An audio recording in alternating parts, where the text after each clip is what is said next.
At the turn of the year, on January 1st, the Young Bucks announced the immersion of All Elite Wrestling. Now here we are, recording on September 28th, and we are days away from All Elite Wrestling debuting on TNT.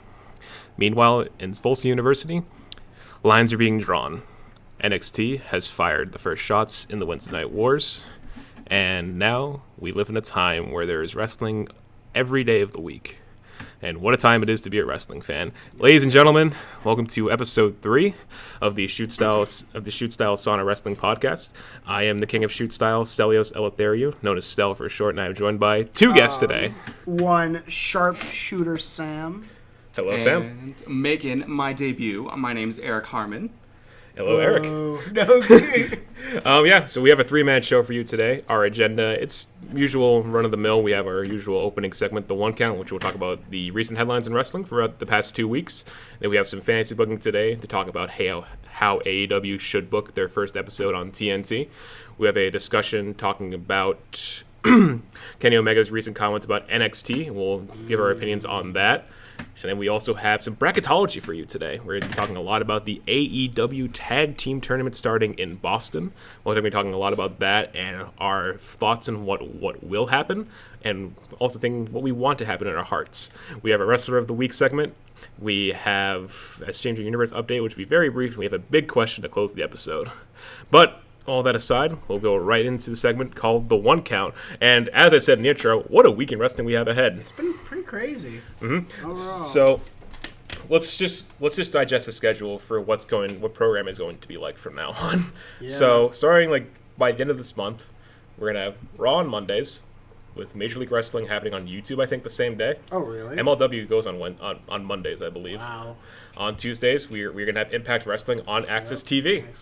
And I think they might still be on Twitch. I don't know what their deal is going to be, but they have TV again, which is great. And Wednesdays are the big day, because that's when we have the Wednesday Night Wars, as we said. NXT and AEW will be live on TV at the same time. That's going to be And insane. it's going to be really hard for me to pick which I want to watch, to be fair. In my opinion, it's going to be probably AEW, because where else can you watch it? Because the NXT will be on the network the very next day. So I have more, I guess, what's the word?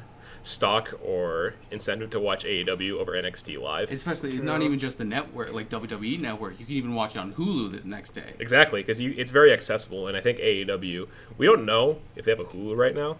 I think they're going to be working on a deal. Even if they don't, they're going to work one out. I could definitely see them the day after the first Wednesday Night War. If you not to call it a war yet, because we haven't reached that point yet, but once we get there, it's just going to be insane. Yeah, it's going to be... Wednesday nights are going to be probably the big nights every week. Thursdays, NXT UK has moved to Thursdays, which I think is a good move. There's already a lot happening before AEW on Wednesdays. You had NXT UK at 3, you had NXT US at 8. So it made it a busy day, but now that we have AEW, it's going to make it even crazier. So I think that moving to Thursdays was the right call. Yeah, I agree. Fridays are now Friday Night SmackDown. It's back, but this time we're on Fox, and it looks pretty exciting coming up. I've always been a SmackDown guy. I've always preferred it to Raw. Yeah. I'm happy to see it becoming the A show. That's what I grew up on. Yeah, and I don't know how it will be in terms of presentation quality. I just don't want it to turn into Raw. Well, Raw is about to pick up immensely. Mm-hmm. I mean, have you seen that new graphic? It looks great. It reminds me of a car logo. Yep. I think of a car logo, like the Cars logo from Disney. Mm-hmm. Or I was thinking of what's that one? It kind of looks like the Indianapolis Colts logo. I forget what it's called. It reminds me of that. But I'm like, it looks like you're going a car. I can see a nice Lamborghini with a Raw logo on it one day. But yeah, Raw it's been honestly better than SmackDown the past couple of months. But this is the main roster we're talking about, so it's only do it so much. But to be fair, with Heyman calling the shots, they've been doing some different things, and it's been nice. It's been great. Yeah, I have no been problem better with it. Yeah, but with the draft coming, we'll see what the rosters will look like. We're about to get Fiend pushed down our throats. I mean, I got nothing against the Fiend right now. I got nothing against him right now, but I'm just worried about what could happen. I think they are pushing him too soon. Yeah. I think they need to just play it out a little longer. Yeah. Have him take out some of the top faces. Yep. And so he gains that heat. He's a character. Heels. Who cares anymore? Yeah. And just like get up behind it and build that anticipation to when he's gonna get his shot. And I think that should be like a bigger show, like Royal Rumble or even Mania. WrestleMania. Just imagine what that entrance will be like. I think we're gonna get him at mind. Mania anyway. Sam, we can go ahead. Sorry, I didn't mean to No, cut it's you fine. off. He's most likely winning at Hell in a Cell. I Let's think face so. it. We'll get Hell in a 'Cause Cell in a moment. Who's going to SmackDown? A lot of people. Becky. Well, that's when she's a woman, but Well, well, that she may be the means- man, but well, yeah, that's kind of. I mean, to be fair, like, who else would beat her? Like, let's be real. Exactly. Like, We're gonna go to SmackDown. look, Seth is SmackDown. I'm not the biggest Sasha fan. I'll admit that, but like, you have to commend her as a wrestler. Like, she is a good wrestler. Like, She's at the end of the good. day, she's not great on the mic, in my opinion. She's not bad. Not bad. She's better She's as a competent. heel. Yes, Yeah. For sure. Big agree. Like, just watch old NXT. Yes. Just watch old NXT. She had really good character work, and she's doing a good job now. The Bailey thing makes it a lot more interesting. You know, Bailey kind of needed a heel turn too. It was just kind of like she Agreed. was kind of just there. I But agree. we're still like kind of in the early stages of this whole like Four Horsewomen stuff, and they've Yeah, been doing and pretty who- well. who- They've been doing pretty well together. They've been making like more convincing storylines, and there is an argument that you could say that Becky and Sasha should main event instead of the Fiend, because I agree. they have more of a blood feud than Seth and Bray. Also, they're probably. Well, no, they're both probably going to be in Hell in a Cell. No, they're both in the cell. It's Yeah. confirmed. I know. I think The the Fiend's Fiend should main event because that would just be the perfect way to end the show. Oh no, it's valid. and It's then, valid. but it's good to have such a good match on the undercard, so then like the main event doesn't Get overshadow the Yeah. whole Exactly, show. and they do that a lot. Like they did at the Rumble this year. That's what they did it when at AJ Mania, was champion. That's all they Yeah. did because they knew he was gonna have the best matches. and he That's almost true. always did. Yes. He always did. But yeah, so I could see them, like the middle of the show, we'll get the Raw Women's match, and the main event, we'll get Universal or vice versa. It really depends Yeah. what they want to do. I feel like if the women main event, something crazy might happen. Like Shayna Baszler might debut. She has with a bad finger. Yeah. Is it still bad? She's on a road to recovery, I think. I heard Survivor Series was the earliest, maybe. I could see the Rumble if she does come back. But like I said last time, I don't want her to come back for the sake of what she did to the Mixed Raw feelings. division. But I think if anybody's going to come out after that Cell match, I think it's going to be Shayna Baszler. I could see it. We'll get to NXT in a moment about what I think is going to happen coming up. But going back to what else is going to be happening in Big Wrestle Week by the end of the month, we're going to have SmackDown on Fridays, and on the weekends we have Women of Wrestling on Access, and we have New Japan on Fight. So there's something to watch pretty much every day of the week. I'm so excited. Yike! There's a lot, and there's going to be a lot to keep up with.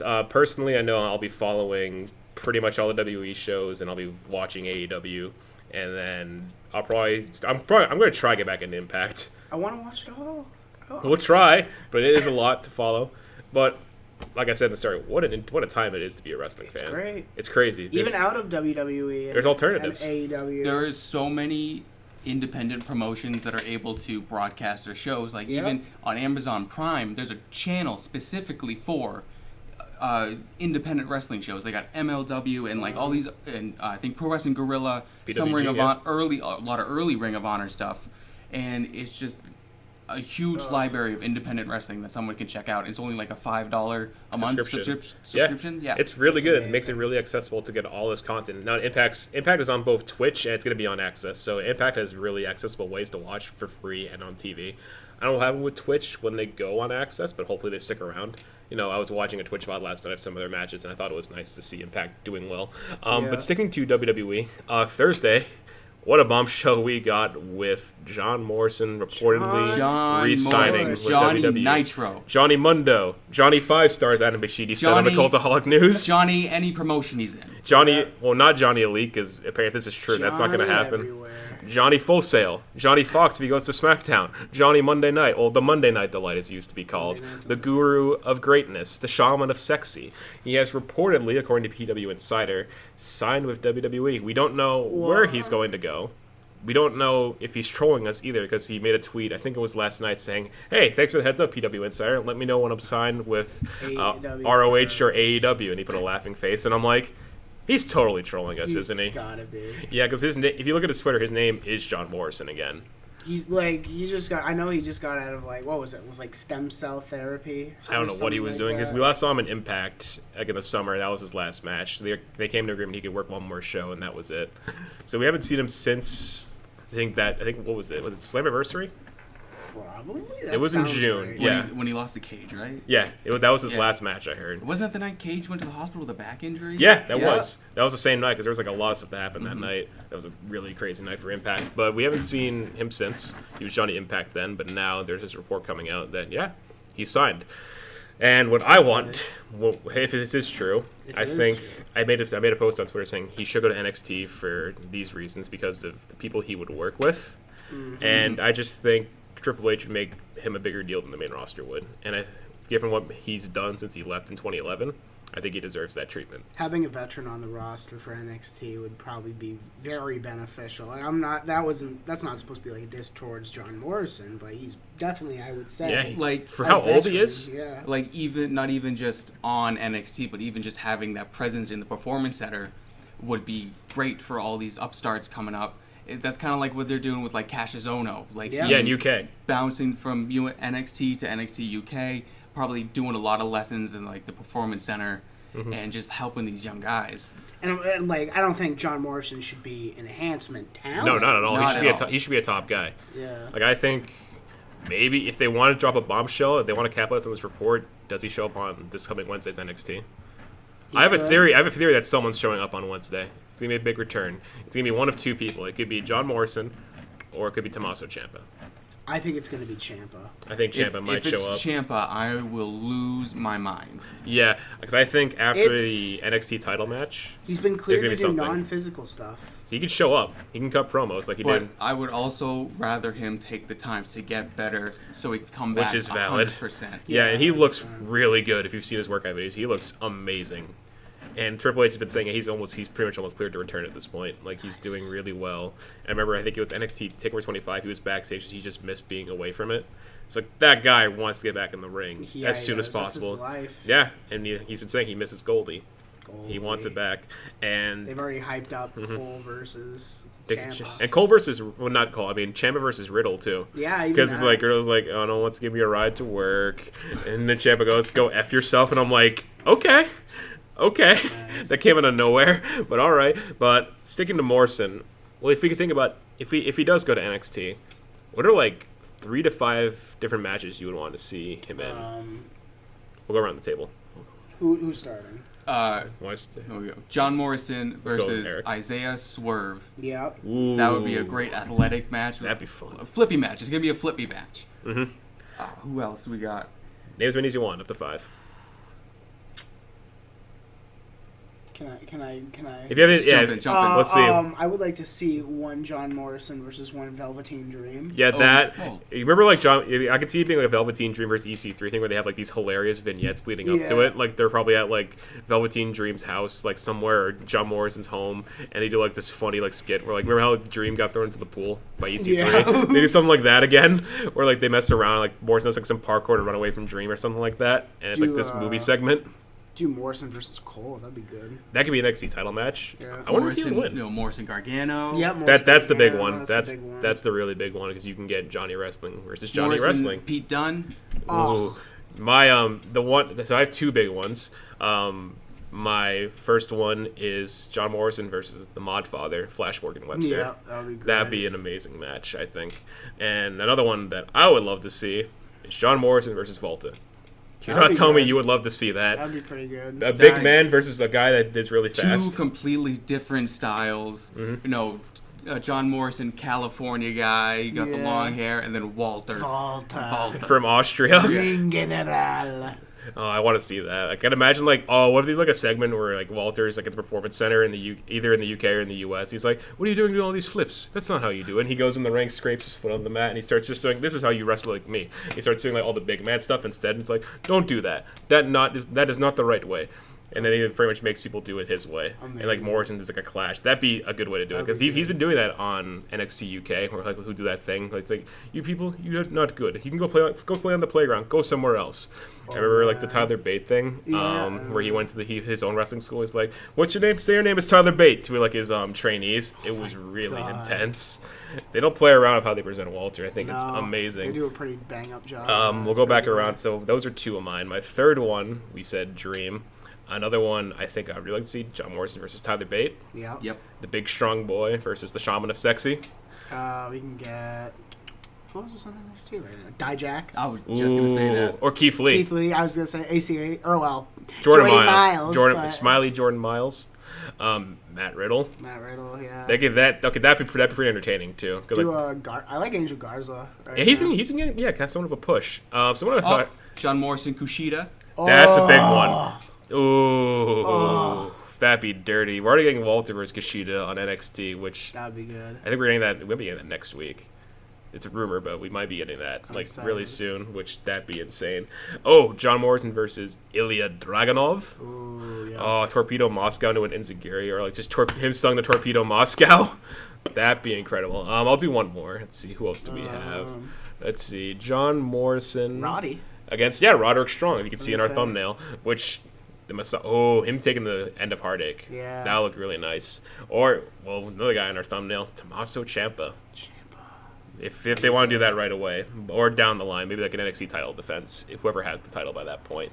But there are a lot of options for Johnny Mundo, Johnny 5-Star, Johnny Impact, not Johnny Elite, whatever he'll be called, probably just John Morrison. Yeah. If that's what he was when he was there originally. Yeah. But it's kind of like when Drew McIntyre came back to NXT. He did like some really like cool things for a while, and then he got injured sadly, but he showed up on the main roster. But that's John Morrison's current status. We don't know. If I'm going with my heart, I do think he's going to come back, even with that tweet he said. But that aside, we're stick to NXT. NXT has been on TV for about 2 weeks so far. It's been this weird situation where they have the first hour on USA and they do the second hour on the network, but there's a reason for that. There's a show called Suits on USA that has like a 9 o'clock slot, but it just wrapped up this week. Had the series finale, so it's done now. So starting this week, Big Wrestle Week with AEW starting. It's going to be live 8 to 10 this week with limited commercial interruption, according to Mauro Ranallo. And the past 2 weeks, I think, have been good. I preferred I don't know if either of you have watched NXT in full the past 2 weeks, but the first show I thought was better than the last one, but they're still good shows. Yeah. Some notable things that have happened. Candice LeRae is now the number one contender for the NXT Women's title. That'll be good. We got a new person to go against Shayna, and I think she's going to win. Yeah. Well, I don't know. I think I gotta disagree with that one actually. She's only won a couple matches just recently. Mm-hmm. Yeah. So she did lose to Io at Toronto as well, and that was a good match. Yes, and I think she just needs a little more backing if she's going to be a believable challenger for Shayna Baszler, who's beaten everybody. She's literally beaten everybody. Is the problem. Yeah, I was gonna say we've seen this match before. Have we? Yep. I'm trying to remember when it was. It's happened before, and the outcome obviously was Shayna winning. Because I don't remember seeing it. Like we haven't seen it promoted in such a prominent way. But my thinking behind this is the looming threat of Io Shirai, which that's probably going to come into play. It's going to come into play either before or after.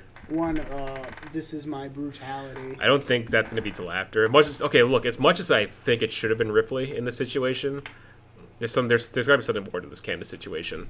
My thinking is that Candice is going to beat Shayna on October 2nd, or something will happen where it'll be a non-finish, and then we get probably a triple threat at War Games between Shayna, Io, and Candice. I think it ends with Io winning no matter what. I could see it. It could be Candice could be a transitional champion for Io because let's be real, Io would probably be better off with the title than Candice. Io is. I love Io Shirai. It's scary how good she is now. Is she considered or a heel? good? Yeah, oh yeah. Io is 100% a heel. Have you heard that theme music? Have you seen her look? Have you seen her look? Well, she just gets such a good reaction. I don't know if it's like an anti-hero kind of thing. But definitely she can't beat Baszler, who's the biggest heel the women's division has. They have to have that transitional champion. It's gonna be Candice. If Candice wins, she's gonna be. She's just babyface all the way. Yeah. She's more than Mrs. Gargano now. She's all she was for a while was Mrs. Gargano. But you mentioned crowd reactions, but it goes back to the thing I think alignments aren't relevant anymore. Yeah. People just cheer for whatever now. Imperium are blatantly heels, but they get some of the biggest pops of the night. It's because they're great heels. A great heel is someone the fans love to boo, but it's this would be they would pay to go see him. Yeah. It's an example of a bad heel would be Baron Corbin. Yeah. Hey, okay, before King of the Ring, yes. Before King, it's every time he came on TV, I felt like I was just driving him to a traffic jam. It's like, really? Are you serious? It's just... And then when he finally does leave, after being such a charisma vacuum, it's just like when the traffic finally starts moving, and you're just like, oh, finally, yes. And then it shows up again later. But, like, fans hated him, but they also just, like, didn't want to see him.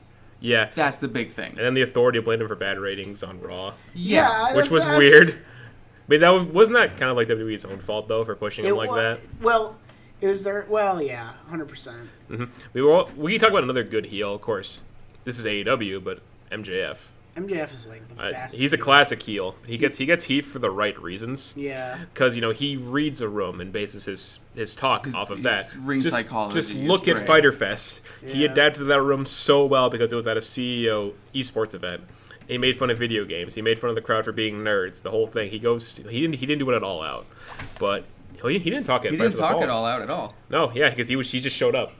Double or Nothing. Oh my god, Double or Nothing. Friends. Yeah, but Double or Nothing is another example with Bret Hart. He's like, oh my god, Bret Hart, look out! Oh, I got ya, because he made fun of the fan thing from the Hall of Fame, which was, that's big heat, because that was a big deal back then. Because that was only a month after it happened. But also, AEW. He can do that in AEW. Like, if he was doing that in WWE, they wouldn't allow that. They would be like... NXT, they would allow it, for sure. Maybe, but especially, like, main roster, like, they wouldn't even mention the Bret Hart incident if that was the situation. That was cut from the... I think that was cut from the network. Could you imagine the shit that fucking... Oh, sorry, I didn't mean that word. Look, don't worry. Can you imagine what MJF would say on NXT if he was still in WWE?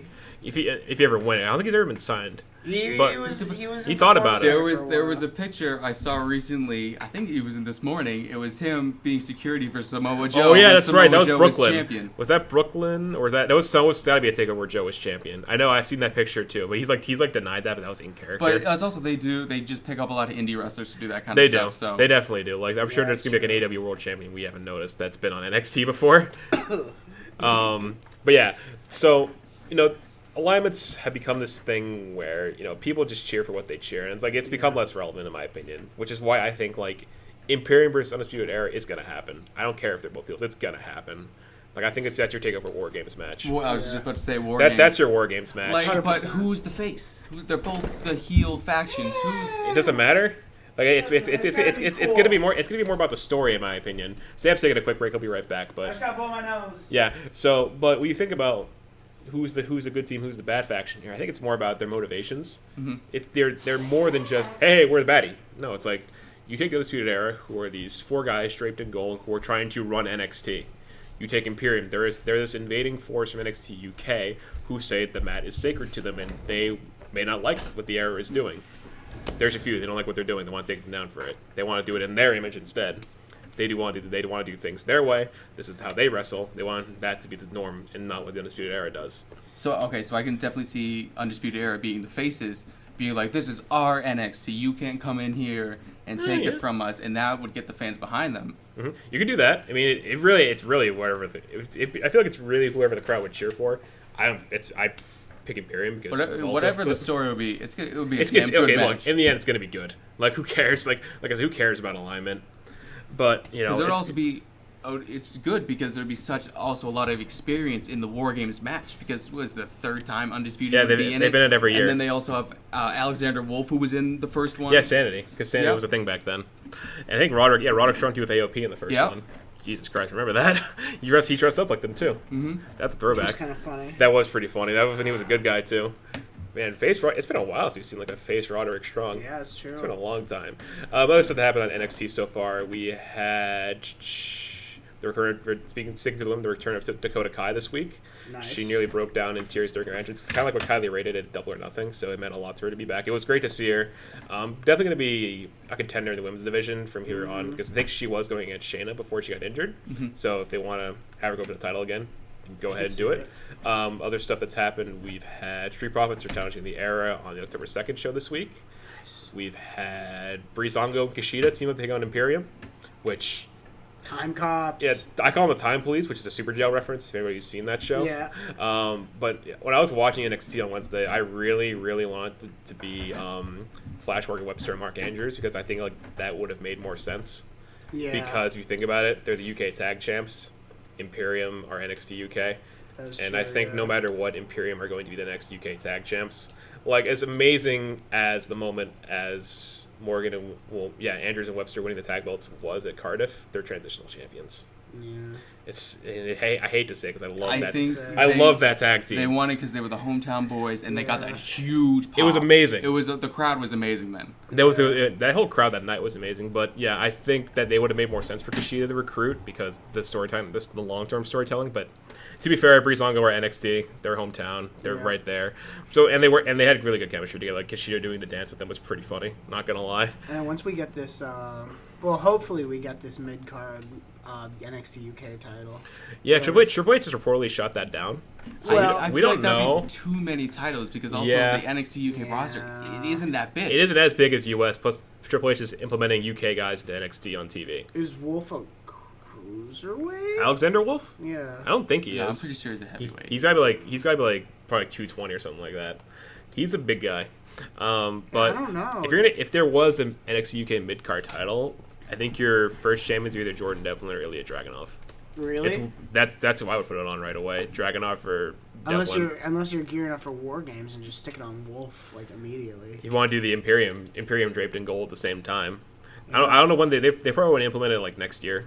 Yeah. They probably wait a little bit, like at Takeover Glasgow or like the next UK Takeover they would probably debut it, which is probably gonna be in January if they're any indicator. Well, also I've heard rumors that 205 Live will be ending, and then they're going to have the cruiserweights on NXT, and what they could do is have both the cruiserweight title on both NXT and NXT UK. Yeah, stick it to NXT and the cruiserweights, because in the first week of NXT, we had Leo Rush versus Oni Lockin, and it was a great match, plus the people cared. Yes. That's the thing, the people, there wasn't just the match you see on the pay-per-views. No, the people genuinely cared. It was great to see Leo Rush again. I forgot about him. I'm like, holy crap, it's Leo Rush. And he won. So at some point, we're going to get Leo Rush and Drew Gulak, which I think is going to be great. If you do that either on an NXT or like a TakeOver, to do a pre-show. Or probably TakeOver War Games. The people will 100% care about that. Yeah. They'll be way more into it. Plus, like people have seen Leo Rush in NXT now. They're going to see Gulak probably at some point, either on this rumored Friday 205 live slot, reportedly going on SmackDown after. It's gonna be the same way. It's just on Friday. So because originally just for the time being. last episode we talked about how 205 Live might be canceled, but now there's this report where it's gonna be on Fridays after SmackDown, as it's always been, just on a new day. So we'll see. But I like if you've seen Cultaholic's pitches for NXT videos, Sam Driver proposed that NXT will just absorb 205 Live, which it's kind of already happening, but they are also keeping 205 Live around. Honestly, I think that would be the better decision because NXT is more athletically based. Mm-hmm. Plus, they can allow more character development for the cruiserweight guys. Yes. Like I like to imagine one day like they're doing an interview backstage, camera gets really shaky. It's like, oh my god, Drew Gulak! He starts choking people out of a tie or something like that. It's this big invasion angle. But it'd be a good way to bring them in, give them more like people like Gulak can do some great character work there. And they can do a lot with the roster. You can have like Carrillo do stuff with like Angel Garza and do like maybe like some luchador stables. Do something else aside from Lucha House Party because we got oh god, I know not King Cuerno, Hijo de Fantasma. It was. No, I know King Cuerno. But what's his actual one? Yeah. I can't remember. I'm blanking on that. Let's be real here. Lucha Underground doesn't count. Yeah, not really. I forgot that was still a thing, too, to be honest. It's been a while since I paid attention to Lucha Underground. El Hijo del Fantasma. Yeah, that was the name. I was thinking of El Fantasma from New Japan. I'm like, that's not the right promotion. Yeah, we got him coming, so that'll be fun. I'm trying to think also. Sticking to NXT before we get on to... We were already talking about 205 Live, so we'll go to... Let's try to think of anything else NXT related. We've had... Matt Riddle is the number one contender at the NXT Championship. He beat Damo in a street fight, which is expected. I think Matt Riddle, Adam Cole is the better choice to go up against AEW on the Wednesday Night Wars, and I think it's going to be a great match. Riddle, I don't think is going to win. I think Cole's going to... Yeah, Cole's going to win by nefarious means, probably. And then we'll probably get this big match post-angle, where I think Ciampa comes back, or something big is going to happen, because it's the first night of the Wednesday Night Wars. Something big has got to happen on one of the shows. I don't know where it'll happen, but we'll get something big. And what else has happened on NXT? We already talked about the cruiserweights. We talked about... There's been like some squash matches to build up new guys. Like Cameron Grimes getting like this kind of like a mini push. They're building him up, which is nice. Trevor Lee. He got that. He came up short in the breakout tournament. But he got beat. What was his name? He lost to Jordan Miles in the final. But he's won his past couple weeks. Sean Maluta, that's the guy. Yeah, he beat him like in 6 seconds. Which I was surprised that she's Sean Maluta. The last time I saw him, he was, I think it was Ring of Honor or either New Japan. Really? He wasn't with NXT. For someone like me who doesn't know much about him, like, what do you know about him? I know he's part of, the Samoan dynasties, like Roman Reigns' cousin, one of the cousins over there. I remember him from the Cruiserweight Classic losing to Kota Ibushi in the first round. Oh, yeah, when Ibushi getting was over his there. butt kicked. And I didn't like him. I didn't like him then. Don't really like him now. He was on the Evolve show. That's the last time I saw him. Was that the one they broadcasted on the network? Yes. This guy lost? He lost so on the first week of NXT, it was Sean Maluta versus Cameron Grimes. The bell rang. Double stomp, 1, 2, 3, that's it. Wow. That was literally it. It was kind of cool, and it helped put over Grimes. It helped make him look strong. It was a jobber, like, in NXT canon. Exactly. So it's like they're building Cameron Grimes up for something, and I think well-deserved, because his character is interesting. He's kind of like a carny character. Yeah, it's weird. He has like a hat and everything. I think he's more like Southern, like home. Yeah, dude with a hat. It's definitely interesting. You don't see many characters anymore, so that's what I like to see. I like to see him, more guys who are just, oh yeah, I can wrestle. It's like, and yeah, got anything more? But it's nice to see like characters come back, and NXT does a pretty good job with their characters. Like Dream is probably the prime example of that. But that's just about all I can think of for NXT. Oh yeah, we had last thing I'll probably talk about, Keith Lee and Dijakovic Part 3. Oh. It was really good. I guess a minor nitpick is this Canadian Destroyers are getting buried more and more because Dijakovic did a destroyer, I think, from the top rope and only got a 2 count. Well, I remember at the beginning, like, it's in WWE, they, like, any type of pile driver besides Undertaker and Kane doing a tombstone have been banned. And then suddenly, back in, January, February, we saw Mysterio hit Andrade. Oh, yeah, they were doing them all the time. With that Spike Rana. Yeah, they've been doing them a lot. And now and then in the UK, NXT UK, we see Andrews and Webster doing like a V-trigger into like a reverse Rana. It's like one of their tag finishers. It's really good looking when they do it. That does win matches for them sometimes, but it didn't win at Cardiff. Now is that because Triple H is in charge, or probably. Is that all probably just? It's probably like it's probably like Triple H and like the guys, whoever it is in the match, coming to an agreement to see if that's okay with them. Like they'll probably practice it. Like I'm sure Keith and Dijakovic practiced that in the day. Mm-hmm. And they ran it by Triple H before the show happened. So yeah, you guys can do that. Go ahead. They've probably done it because they've done so many matches. That's true, because PWG. They have that 5-star match from PWG. They had the one earlier in the summer with Spanish Fly. So they had a really good match. People didn't say it was probably their best, but I thought it was a really good TV opener for what it was. It was a lot of fun, and I'm happy that Keith Lee won a match. Yeah, Keith Lee hasn't won a match in a good while. He lost to Damian Priest, formerly punished by Martinez. He lost to Dijakovic the last time they fought, so it's good seeing Keith Lee get a win because Keith has been pushing this whole thing that he wants to be used more. He's like, what have I gotten since I came to NXT? Not much. He's admitted. Yeah. He does. He's athletic. He's a big man. He has power. He's charismatic. Mm-hmm. He's fun. He's just fun to watch. Like, I like him a lot. Yeah. I think he's like such a relaxed guy too most of the time. So it's just fun seeing him.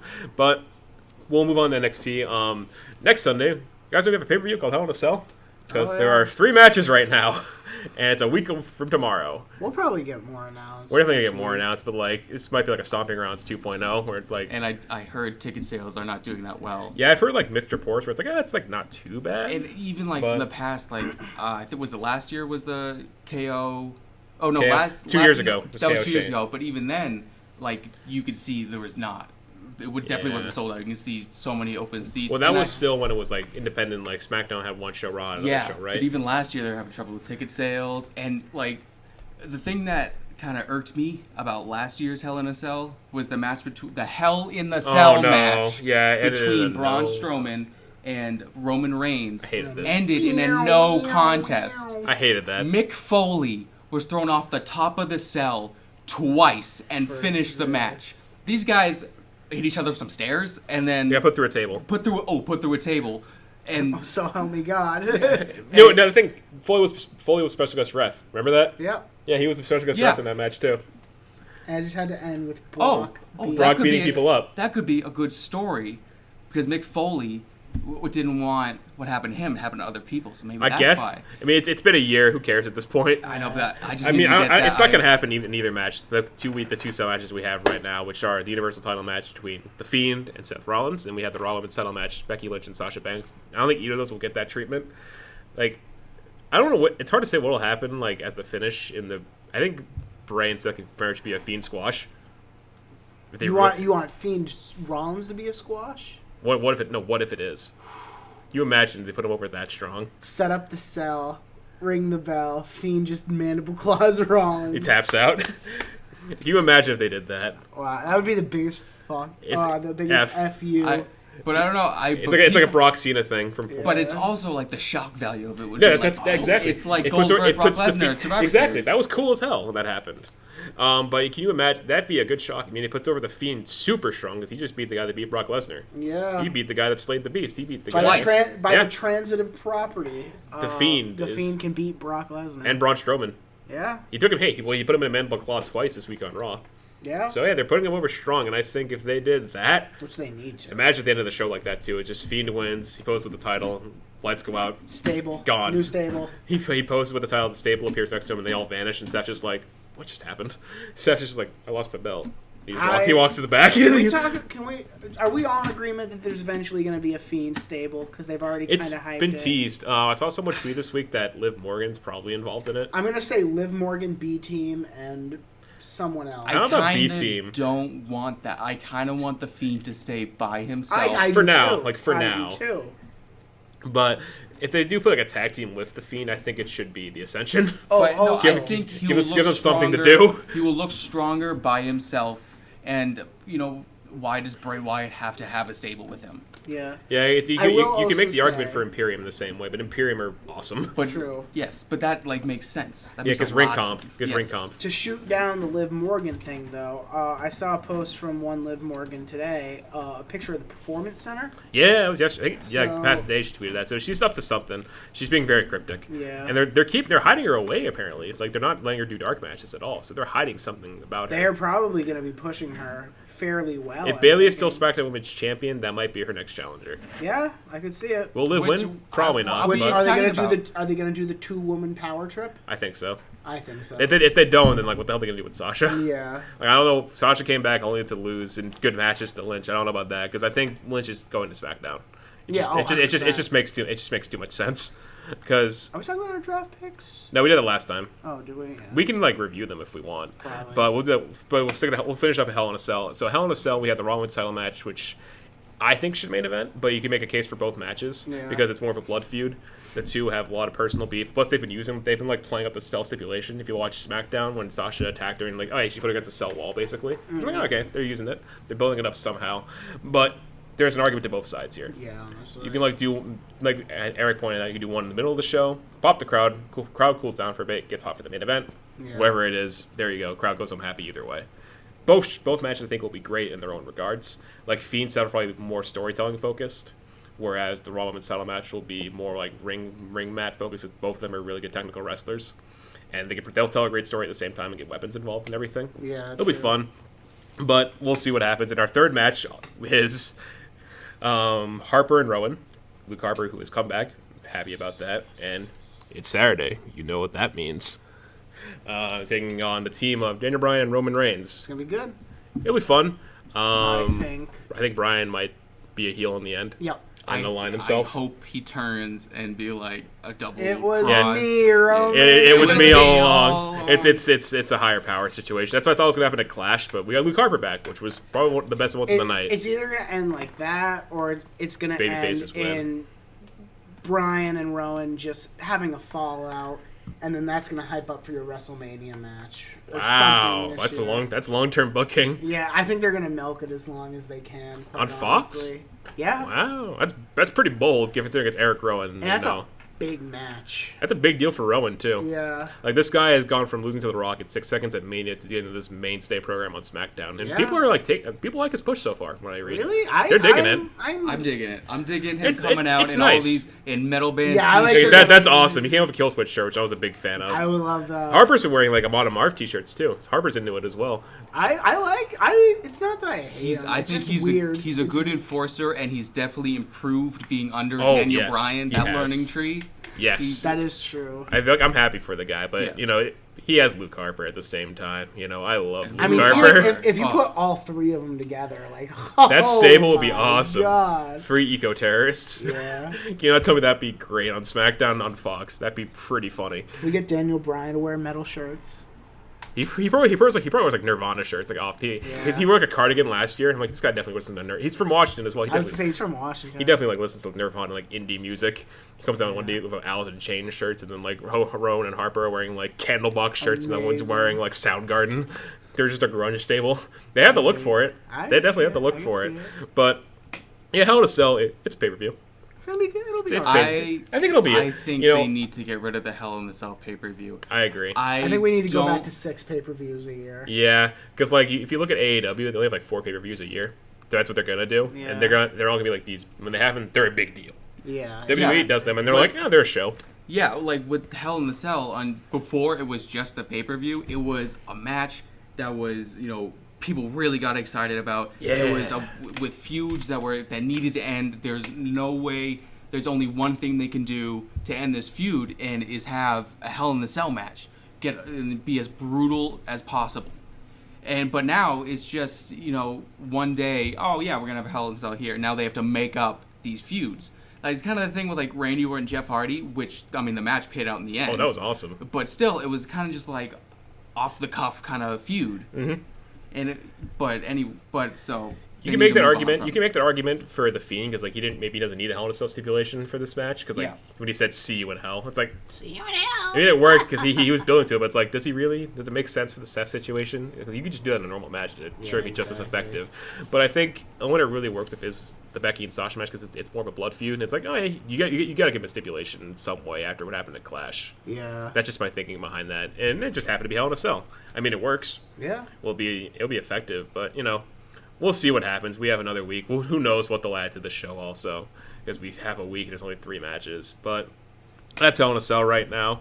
Going off to the rest of the headlines, WWE announced commentary teams for Raw and SmackDown. So we'll go. This is probably real quick. And so on Raw, the new commentary team will be Vic Joseph. Real big fan of that choice. Dio Madden. Who is that? 205 Live commentator. He did the Clash Champions pre-show when he did the 205 Live match. And I think he does main event. That's all I know about him. But hey, he gets to commentate Raw. That's a pretty big rub. And I hear this is temporary, but Jerry Lawler. Yep, I've heard that too. So I'm a fan of Vic Joseph. He's been really great on NXT UK, and I think he does 205 Live. Yes. So he's a really good commentator. I remember he showed up on a Raw I think last month, and he did a great job of it. And I'm all for it. He gets more exposure. He's a really good commentator, and I'm really happy about that. And I think he's the next Michael Cole. Yeah, he's going to be like your next big guy for a commentary team. Michael Cole has even stated, like, I'm getting ready to... He's ready to wrap it up. He's been around since like the 90s. Yeah. He's had quite a run. NXT will remain unchanged. So Morrow, Nigel, and Beth will stay. I liked it. I kind of liked it better when Percy Watson instead of Beth Phoenix. Is he just gone now? Why does nobody like Beth Phoenix? She's like okay. But I liked the dynamic between Morrow, Nigel, and Percy was just it just worked so well together in my opinion. Yeah, it's tough. It's fine. It's NXT. It's Mauro Ranallo too. He does a great job. He has so much fun. It can just be Morrow, and that's like honestly, he would make it. He still makes NXT UK. I think Tom Phillips might end up in NXT UK. Because he's not on any broadcast team. We'll get and SmackDown. It's just the Raw team. They just moved the Raw team to SmackDown, and I'm like, okay, it's your A show. It makes sense. I just hope it's more bearable. Yeah, true. That's my only thing. So those have been announced. SmackDown's expected. Raw, it's interesting, and NXT is the same. So nothing wrong there.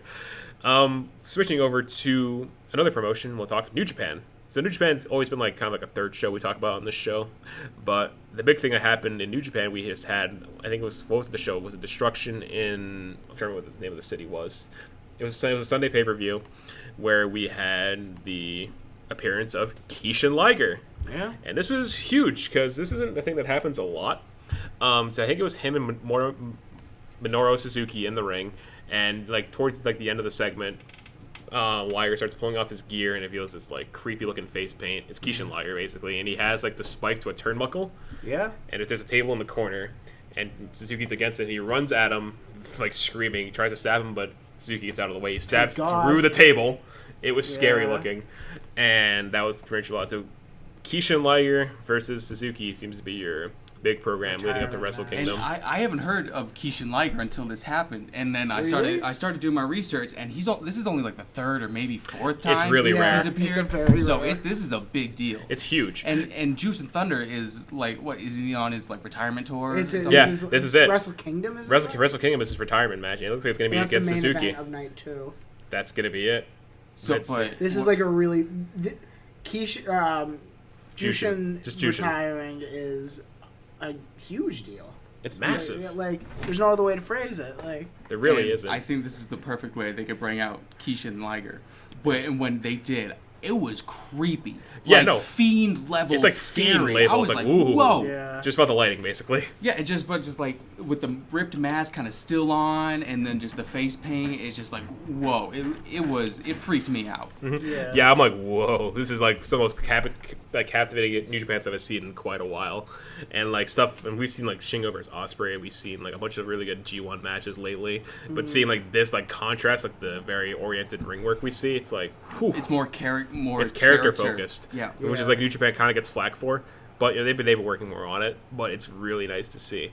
And yeah, sticking to what happened at that Sunday show, we have a title change. Jay White is the new IWGP IC champion. He's beaten Naito. Yay! And Naito is in not a great spot because he's been doing this thing where he wants to be a double champion.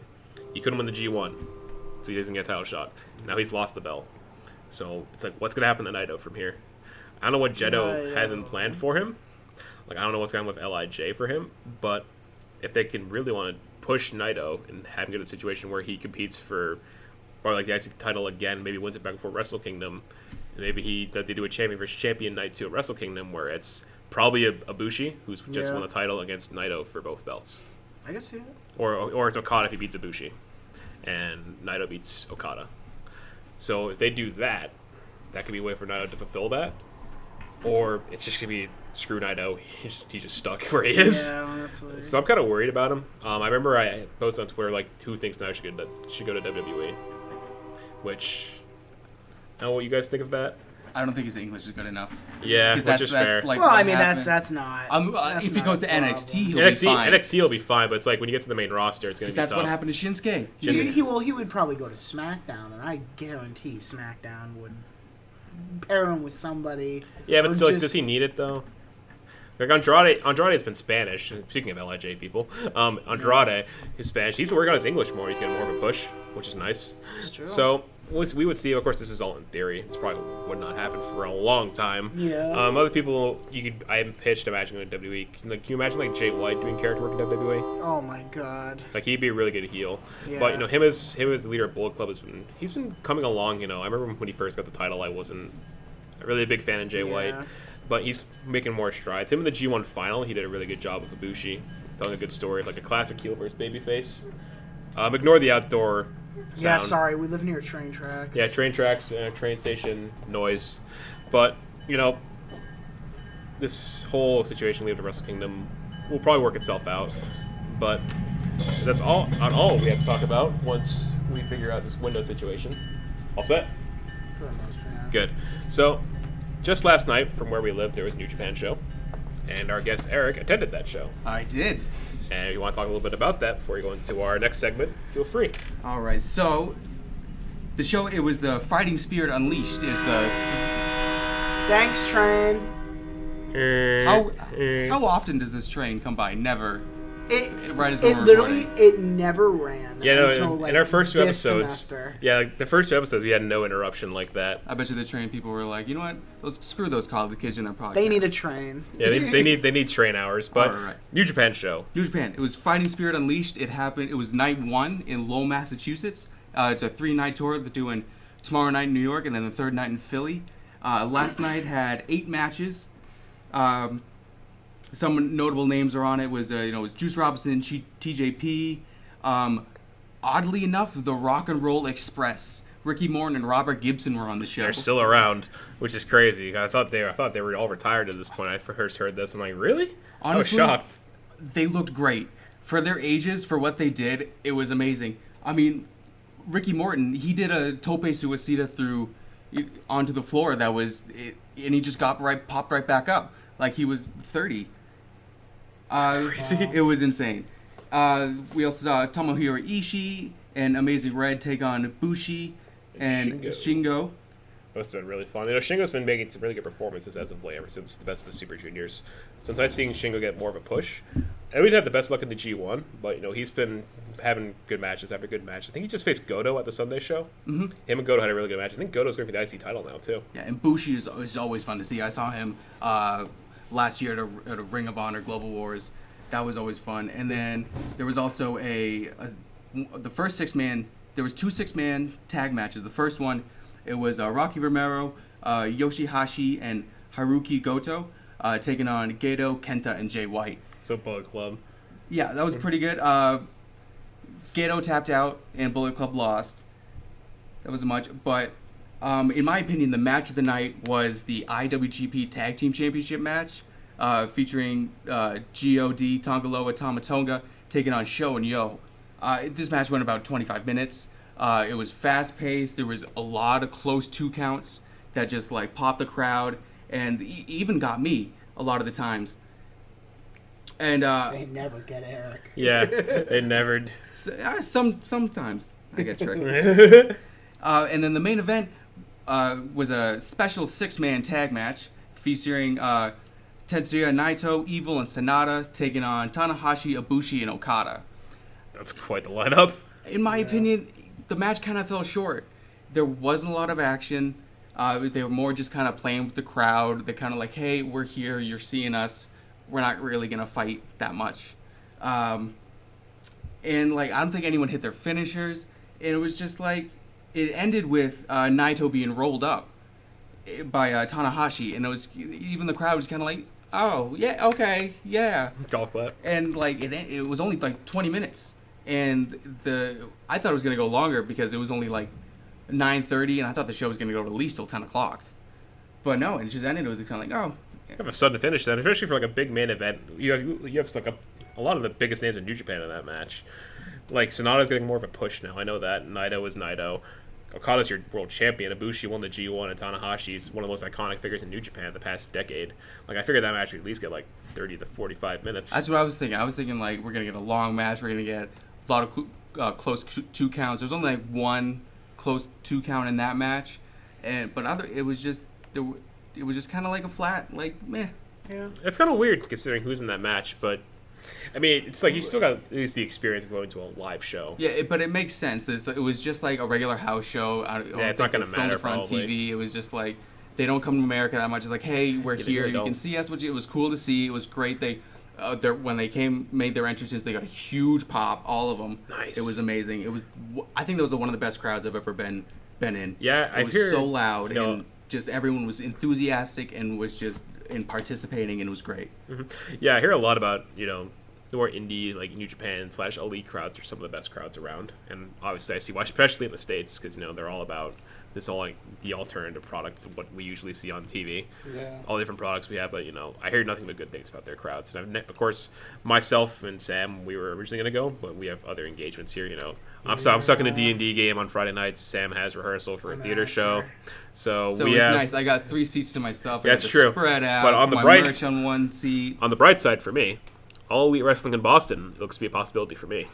I already have tickets to that show. I have tickets from a secondary market that are still available, and as long as they're still there when I get paid next week, those tickets are mine, and I'll be able to experience All Elite Wrestling in Boston, where I'll see Jon Moxley versus Sean Spears in the tag team tournament, which we will get to shortly. Sticking to All Elite Wrestling, we're going to move on to some fantasy booking.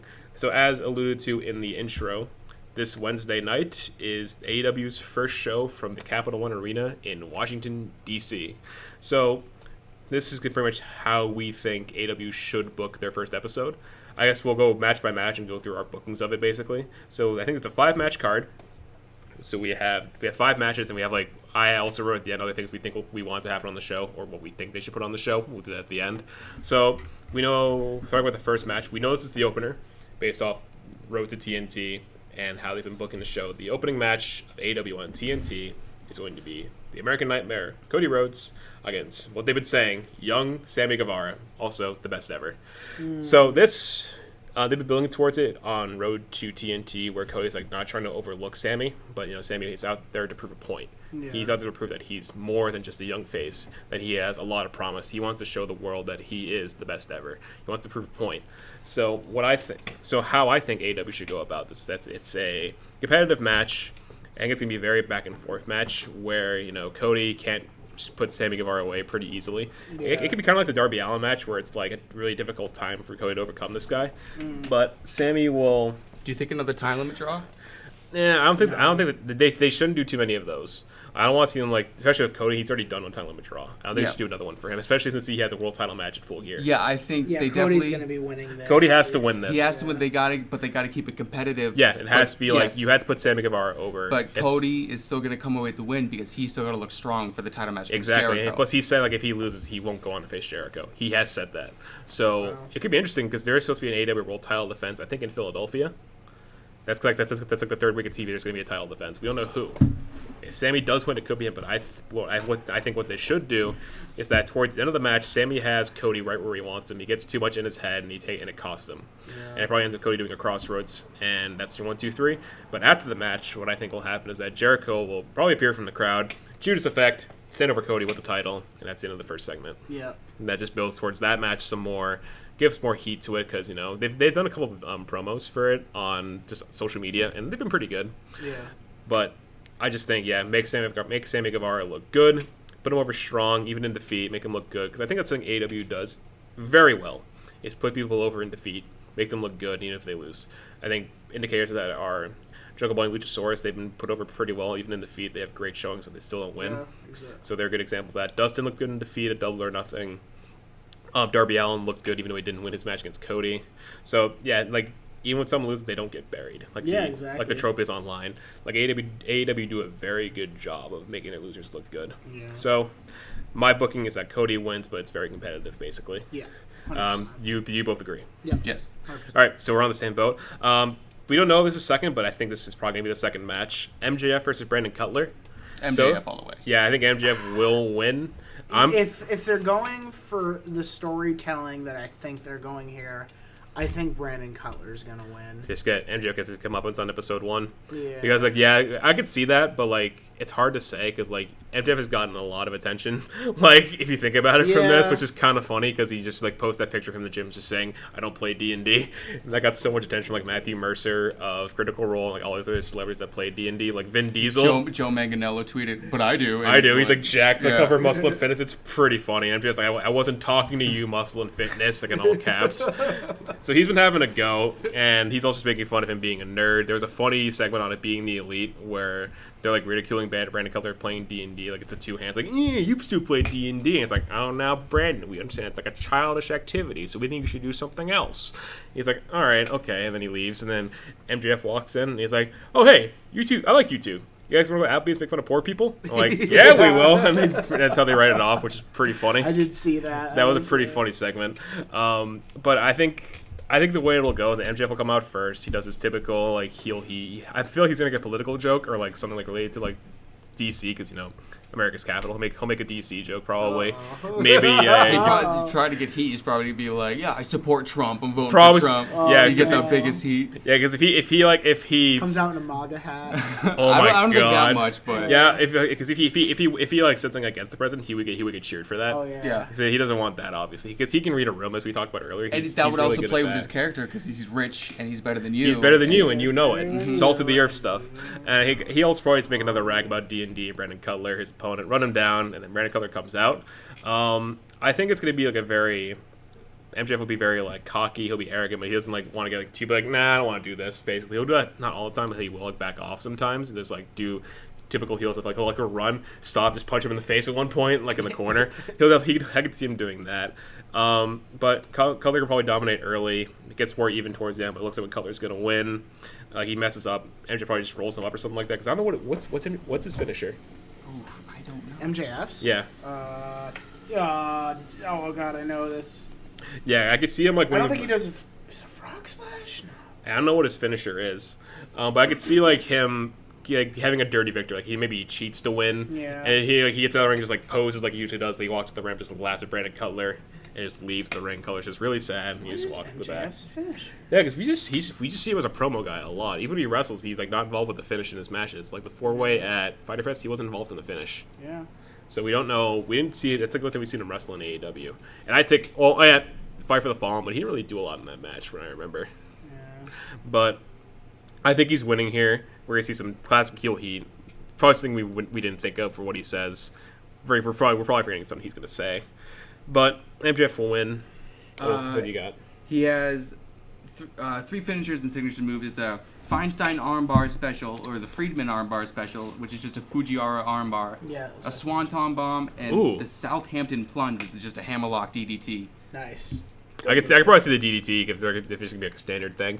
But I can see him just like doing like a roll up, like a cheap pin. Yeah. And then he like laughs. Heel And, stuff. yeah, he laughs and runs away afterward. And Cutler's just really disappointed. So I just think it's gonna be entertaining for sure. Will it be a good match?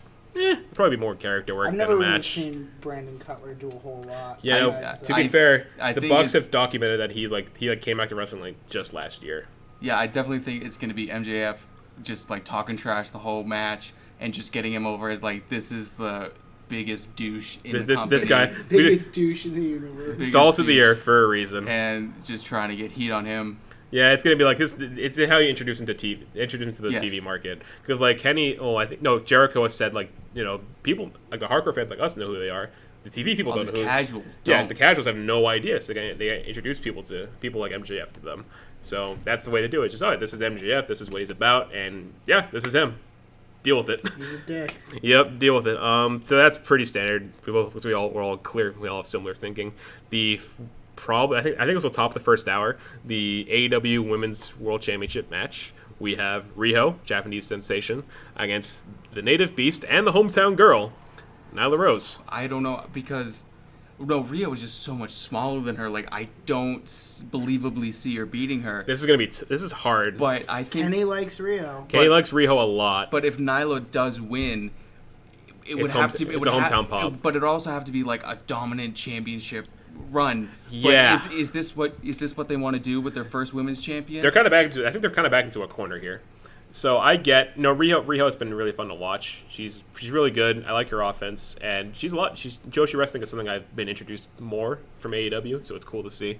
Now the Rose, to me, I get the character. She can do things that they ask her to do. My problem is I think now the Rose is green. Is what? It's like she's still a bit green in the ring. Like she can be a little sloppy. She just needs more coordination. That's my one thing about her. Other than that, I think she's good. But I understand if they want to put the title on her. It also helps with LGBT because Nyla Rose is trans. It's a good thing. And of course, there are those people online that suck about it, and I hate that. Yeah, which is really pretty scummy. I hate it. But just let people be happy. Yeah, right. It's freedom of expression. They're in our nation's capital. Exactly. So that's the place for it. There's so many reasons for each side to win. Yeah. So I'll go. So my booking of it is that it's a very uphill battle for Riho. So I think what she'll do is she'll try and do her usual tandem offense of like her roll up focused offense, maybe some Joe stuff, but it doesn't work. Nyla Rose has to be at every corner when it comes to that stuff, and she has to adapt. So she does an uphill battle where she does different things, like she does kicks to the head scissors to make her dizzy, shots to the knee to get her down, because she's a lot bigger also. So she has to fight her way up, get her dazed, try to take her off her game, and then eventually, just when Nyla thinks she's about to win, Riho rolls her up because she's been so dazed and beat her throughout the match. Riho gets the win. Alternatively, you could just have Nyla Rose destroy her. Because, Nyla has said in packages, I'm just going to throw you around like I did to all those women at All Out. She's going to throw you around the ring and have such a big weight advantage against you. Just classic storytelling for wrestling. Yeah. But they also need to think about, where do we go from here? Yeah. Like, if Riho wins, there's a bunch of opponents she can face. There's a lot of... But if Nyla wins, who else does she face? The only believable person I think there is Awesome Kong.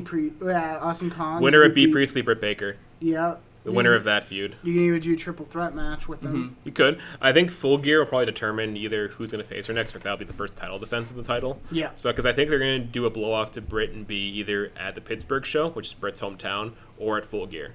I think the winner of that is the next contender for the title. Yeah. That's, I think, is going to happen. And I think Britt will beat B. I think it's possible. Yeah. Britta's been positioned as like the standout of the AEW Women's Division, which I agree with. Yeah, she's good. She's very good. I'm surprised. I was hoping she won the Battle Royal, but I get why they went with Nyla now that we think about it more.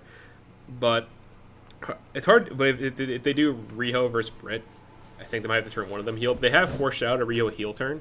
Remember from Fyter Fest when she shoved Yuka Sakazaki down? So they could play that up more. Like maybe like Yuka can get, or maybe Yuka might be Rio's first title defense if she wins. Yeah, that could happen. But I just see this as an uphill battle for Riho. She eventually is able to take Nyla down, neutralize her, and win with either a roll up or like some finishing move that she does. It's not a roll up, like a double stomp, because she does a lot of double stomps because it's very a Joshi thing to do. But I'm going for Riho. I think they should book her as an uphill battle, get David versus Goliath style. She takes her down, she wins. Yeah. Alternatively, Nyla just dominates and beats her. It's one of two ways for me. Yeah. I can't pick one. It's hard. This is hard. Wait and see. Like, do you have any booking for this? Do you have anything written down? No, not for this this match, because it's so hard to decide which way they're gonna go. We kind of just gotta wait and see what happens. Yeah, I'm gonna stick by Riho wins David versus Goliath style, and it's very. I can see it. I think it's possible. But I think it's one or the other. Does. Yeah, maybe it's a fluke win. And they do a rematch either at an AEW show or in Full Gear. Yeah. They can keep it going, and while the other women while they build up and introduce the other women, because they have a small women's division too, so they can introduce a lot of people and build them up more as like the title feud happens. So it's tough, but I'm gonna go for Riho winning. That's how they should book it. Going over to the last two matches we have. The first one is a Double or Nothing match that we were supposed to get. Pac from Newcastle upon Tyne against Hangman Adam Page, just fresh off his loss at All Out. So I wanted this match to happen to Full Gear, to be honest. So my thinking here is that this match is not going to have a clean finish. This will not end clean because they're going to get a match Full Gear with a stipulation. So I think what's going to happen, or what I think should happen, is that they have a match, and it's very physical and very brawl-focused. It's not clean. It's very, like, a lot of fists, a lot of stiff strikes, and eventually it gets thrown out the window because one of them either gives like a low blow, like Pac did to Hangman in England when they had that match before Double or Nothing because they had to do it somehow, or Hangman will probably get his receipt on what Pac did to him with his knee, and either Pillmanize Pac's knee in return for what happened in May, or what was in my notes, or he'll do a Deadeye onto the chair to get his receipt back for what Pac did to him in May. So the match gets thrown out, and they have to book the match for Full Gear in like a no DQ or a street fight. That would be cool. So yeah, because I just think this is a pay-per-view match. They should not do this on a TV show. I think Hangman's gonna have to win this one. Yeah, I think in the end Hangman's gonna win because he gets his heat back. Thanks, Train. He gets his heat back. He looked good at Double. I mean, not at All Out. He had a good showing, and I think eventually, not now, but eventually he could be world champion one day. He's been playing it up a lot, but yeah, I just think this match will not end clean. There's something more to this feud.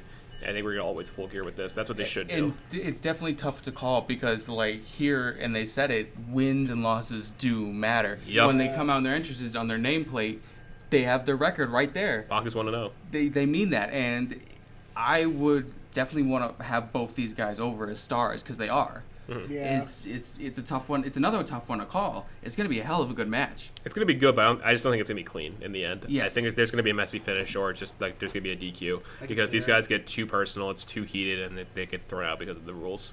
And I think at Full Gear we get either a street fight, no DQ, or some other stipulation match, and that's where this thing is settled once and for all. I could see it. Mm-hmm. The current main event of the evening, as the final match, is a 6-man tag. We have The Elite, which is Kenny Omega and the Young Bucks against Chris Jericho and two mystery partners. I guess it's gonna be LAX, Santana Ortiz, as they are now known. They're gonna be Chris Jericho's partners. Just help them establish work, especially since they attacked both the Bucks and the Lucha Brothers at All Out after the ladder match. Just it makes sense to me, unless there's like a surprise debut, which I don't know who would be. I'm gonna throw another tag team in the fold, Angelico and Jack Evans. That's another good show. They are not in the tag team tournament. Yeah, which is stupid in my opinion. Yes, they're one of the best tag teams they have, and I love Angelico. I love them in Lucha Underground. Too. Jack Evans is great too, and Jack Evans is good when he runs his mouth. I think they're one of the best tag teams they have, and currently they're underutilized. Yeah, they're 0-3. Then they're not doing good. I guess they went fully heel at all. I already thought they were heels. So, but that's one I didn't think of. But I just think for the Bucks' sake, LAX make more sense. Because my thinking is that not here, but at some point in the tag team tournament, LAX is going to screw the Bucks out of the tournament. And, like, also, what a great way to unveil the new names of the artists formerly known as LAX. Yeah. Pride and Powerful is their current, like, rumor name, and I'm like... Jim Ross said Los Puertos Cercanos. Which is way better. I like that. Yeah. So my booking for this match, though, the big story that needs to be told here is Kenny's behavior. Because if anybody's seen Being the Elite, Kenny is not doing good since All Out. We had the weird promo he was not doing good at the wedding he was at, what it looked like. And there was that promo he did after the interview. He was like swearing at the camera. He was not the same. And then there was the NXT stuff, which we'll get to, and also Being the Elite this week, where he like called out Dijakovic and stuff like that, and made fun of like internet fans. So he's toward back to this cleaner mentality. But the thing is that I think at first the Elite will work as the Elite. They do what they know what they do. They're a well-oiled machine. But eventually, during the match, Jon Moxley appears in the crowd. Mm-hmm. He's watching over him. He's just watching the stands. He's watching. Yeah, he's just lurking. He's lurking like Lars Sullivan used to do. He just stands in the crowd, just watches. He's probably like leaning against a pole or something, just like watching Kenny do his thing. Kenny gets distracted. He gets like more unhinged as he like fights more. Mm-hmm. And the Bucks are really confused. Like, Kenny, what are you doing? What's up? They notice Moxley's like, oh, he's here. So they have to think around that. But it distracts Kenny for too long. The match goes on for a while, and just when Kenny starts getting like this big babyface comeback, LAX take out the Bucks. They like pull him down from the apron. They take them out, and that leads to Kenny getting hit with a Judas effect. 1, 2, 3. Yeah. Jericho and LAX have won the match. After that, the Bucks, they reconnect in the ring. Kenny's not happy. He's just like, he's conscious again. He just looks at the Bucks, waves them off, walks back on his own, fade to black. I could see it. I think that Moxley and Omega is going to be the biggest non-title feud, the best story that they have right off the start. You know, they're going to have it with Kenny. He's feeling down, coming from New Japan, being the best bout machine, having all these 6, even a 7-star match with Okada. Yeah, debatably. And coming in from Japan, and then comes to America, and he doesn't do well. Yeah, no, that's the story they're telling. And and he's down, and he's just like, I don't know what to do. But he's losing. It's just Moxley. It's just him. And I think they should tie in the not being able to have the all-out match. Yes, they're going to. And then attribute the loss to Pac because he's thrown off mentally and all this stuff, and then even at the first pay-per-view, they're going to meet at Full Gear. They should have a funky finish, but Moxley wins, but there's still room there for another match. Yeah, like a rematch. Because Kenny never got his full revenge. He's just not feeling like he's not the same. Yes. Maybe remember when Okada first got the title to him? He like dyed his hair red and everything. He was a whole different person. Oh yeah, and then like he's not in the main event anymore. He's like, what does he do? Because at All In, he had that match with Marty Scurll. Yeah, he did. It was a great match. He beat him anyway, but still, even the commentators are like, Okada's not himself. Yeah, no, because he died. He was coming up with balloons and everything. It was really weird. Yeah. But like Kenny could do it. Well, Kenny's going back to the cleaner. It looks like, as we've been seeing in the promos. So Kenny is probably gonna become more of like a character or maybe a heel at some point. Yeah. Excuse me. But yeah, this is like the seeds towards that. Like, he doesn't need the Bucks. The Bucks don't know what to do with him anymore. So the Bucks go off in the tournament, off a loss, which could affect them in the tournament too. And Kenny there's just more mystery surrounding of like what's going on with Kenny. So it paints where the picture. Moxley is like clearly did something to him. But Moxley, he's also scheduled to appear on the show. This is how you get that appearance in. But maybe earlier in the show, he has a match in Boston with Shawn Spears. So maybe we see him and Shawn Spears do like a promo. It's gonna be something backstage probably, where like they say something to each other and we get something out of that. Those are the matches and the Moxley appearance taken care of. So my other stuff I want to see on the show that I think they should do a Dark Order vignette. Yep. Just to establish them more, because they're on a bye week for 2 weeks until they actually wrestle for the tournament. Something with SCU, because it's SCU. SCU's great. I love SCU. Just get their bid in for DC, because they're not scheduled to wrestle. The broadcast team will probably talk about the tag tournament some more, because there's nothing for the tag tournament that week. Introduce to the viewers. These are the teams. Here's what they're about. Here's what the commentators think is going to happen. Blah blah blah. Let people know what's happening. Another vignette for Wardlow. Just introduce him to the TV audience as well. I think we'll get some other women's stuff. We'll see Britt and B continue their feud, maybe like in a backstage fight or maybe a promo from one of them. Yeah. Just introduce them to the TV as well. And maybe we see a debut of a new superstar. Who? Who knows? Who knows? Maybe it could be the Wardlow thing again, or maybe we'll see someone make a surprise debut. Will Ospreay is. I wish. As cool as that would be, that's not going to happen because he's very much dedicated to New Japan at this point. Yeah, true. Which is that's fair. He's doing pretty well for himself there. Anything else you guys want to add to DC? I just think CM Punk. Yeah. I think they do. Tired of that. They really need to focus on establishing new stars. Like even some of the big names that a lot of we know, like Kenny Omega and the Young Bucks. A lot of the casual fans don't know them. Exactly. It's great they have Chris Jericho because a lot of people know Chris Jericho. Everybody knows even him. Cody Rhodes and Jon Moxley. They're like, oh, Cody, he was in WWE. He used to be Dean Ambrose. That's the guy from the Shield. Yeah.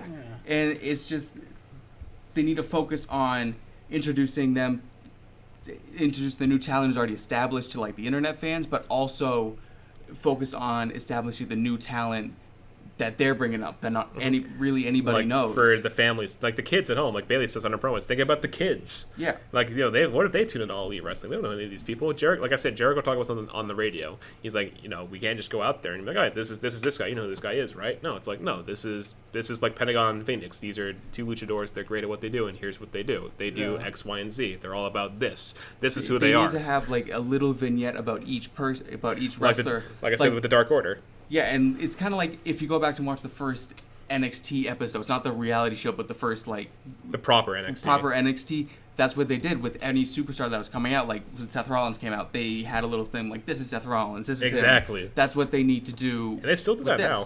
They still do it now from time to time, which is nice. NXT, they've been doing it a little bit more too. Like they do with Dakota Kai when she came back. They did a video for her. They did stuff. NXT UK, I think they did something for Tegan Nox, and then she's back. So they've been playing this whole thing out. This is who they are. If you want to cheer for them, go ahead. This is what they do. So I think AEW should do that with their guys, like their big stars. People don't know who Hangman is, for example. They want to position him as a big star. Well, what's he all about? Yeah. Another person. Horses. He is a horse, as he says. Hunter Horse Helmsley. That was funny. I didn't like that. I think that was my favorite thing from All Out. Yeah, that was funny. That was one of the, I always criticize the Bucks' humor, but Hangman is probably one of the more less annoying guys of the Elite. I think that was probably the Bucks' idea though. That was probably, but Hangman did pretty good job of it. But that's what our thoughts on what should happen at DC. Pretty straightforward show for the most part. Maybe some surprises here and there. So we have one more segment before we go to our sponsor break, and we'll get to the second half, the later half of our show. Next, sticking to AEW, we will go to the AEW World Tag Team Championship Tournament. So this is not happening in the first week of TV. The first match is slated for Boston. So let's run through the bracket real quick. Starting off in Boston, we have the Young Bucks against Private Party. And then the next week, I think there's two matches for Pennsylvania, which is going to be the Lucha Bros, which is Pentagon and Phoenix, against Jurassic Express, or I like to call it Boy and his Dinosaur, Jungle Boy and Luchasaurus. On the other side of the bracket, we have the Best Friends, Chucky T and Trent Beretta, against SCU, which we don't know who it's going to be yet. Representing them as a two-man team. They could just pull a fast one on us and do a 3-on-3. A trios tournament. Orange Cassidy.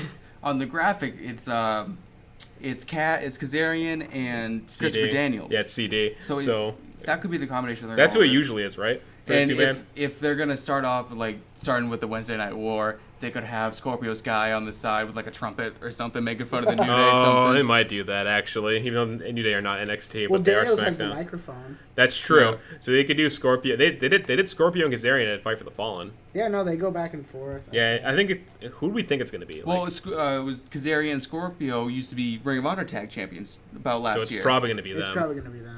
Yeah, I think that makes the most sense that if they have a history. So, but going around the bracket, I guess we'll go from. So I guess what we'll do for the bracketology is that I'll book up my heart first, and I'll book up what I think is going to happen. So in my heart, what I want to happen, not you train, is that I want the following to happen. So in round one, I want Bucks to beat Private Party, but put them over strong, like Cody and Sammy. Yep. I want Jurassic Express to beat the Lucha Brothers. No. It's gonna. No, sorry, Lucha Bros. This is my heart. This is my heart talking. But it's also we're gonna get, if that happens, we're gonna get Bucks and Lucha Bros 4 this year. That's the problem. Then why do you think I have Jurassic Express winning? Then I have the Bucks winning. So also whoever wins. Okay, going out on the limb. Whoever wins Jurassic Express Lucha Bros is winning the entire tournament. No matter, I think the winner of that match wins the entire tournament. After that, on the other side of the bracket, I have SCU being the best friends. Because I think that's one of the easier ones to call. In the semis, Jurassic Express will beat the Young Bucks because LAX will interfere and cause the Bucks. It's either here or in the first round it's going to happen. They're going to get caught. They're going to be out of the tournament. Dark Order will beat SCU. Yeah. And the finals, it's going to be a very character match because, look who it is. Jurassic Express will beat the Dark Order. Really? And Jurassic Express will be your first tag team champion. This is what I want to happen. Yeah.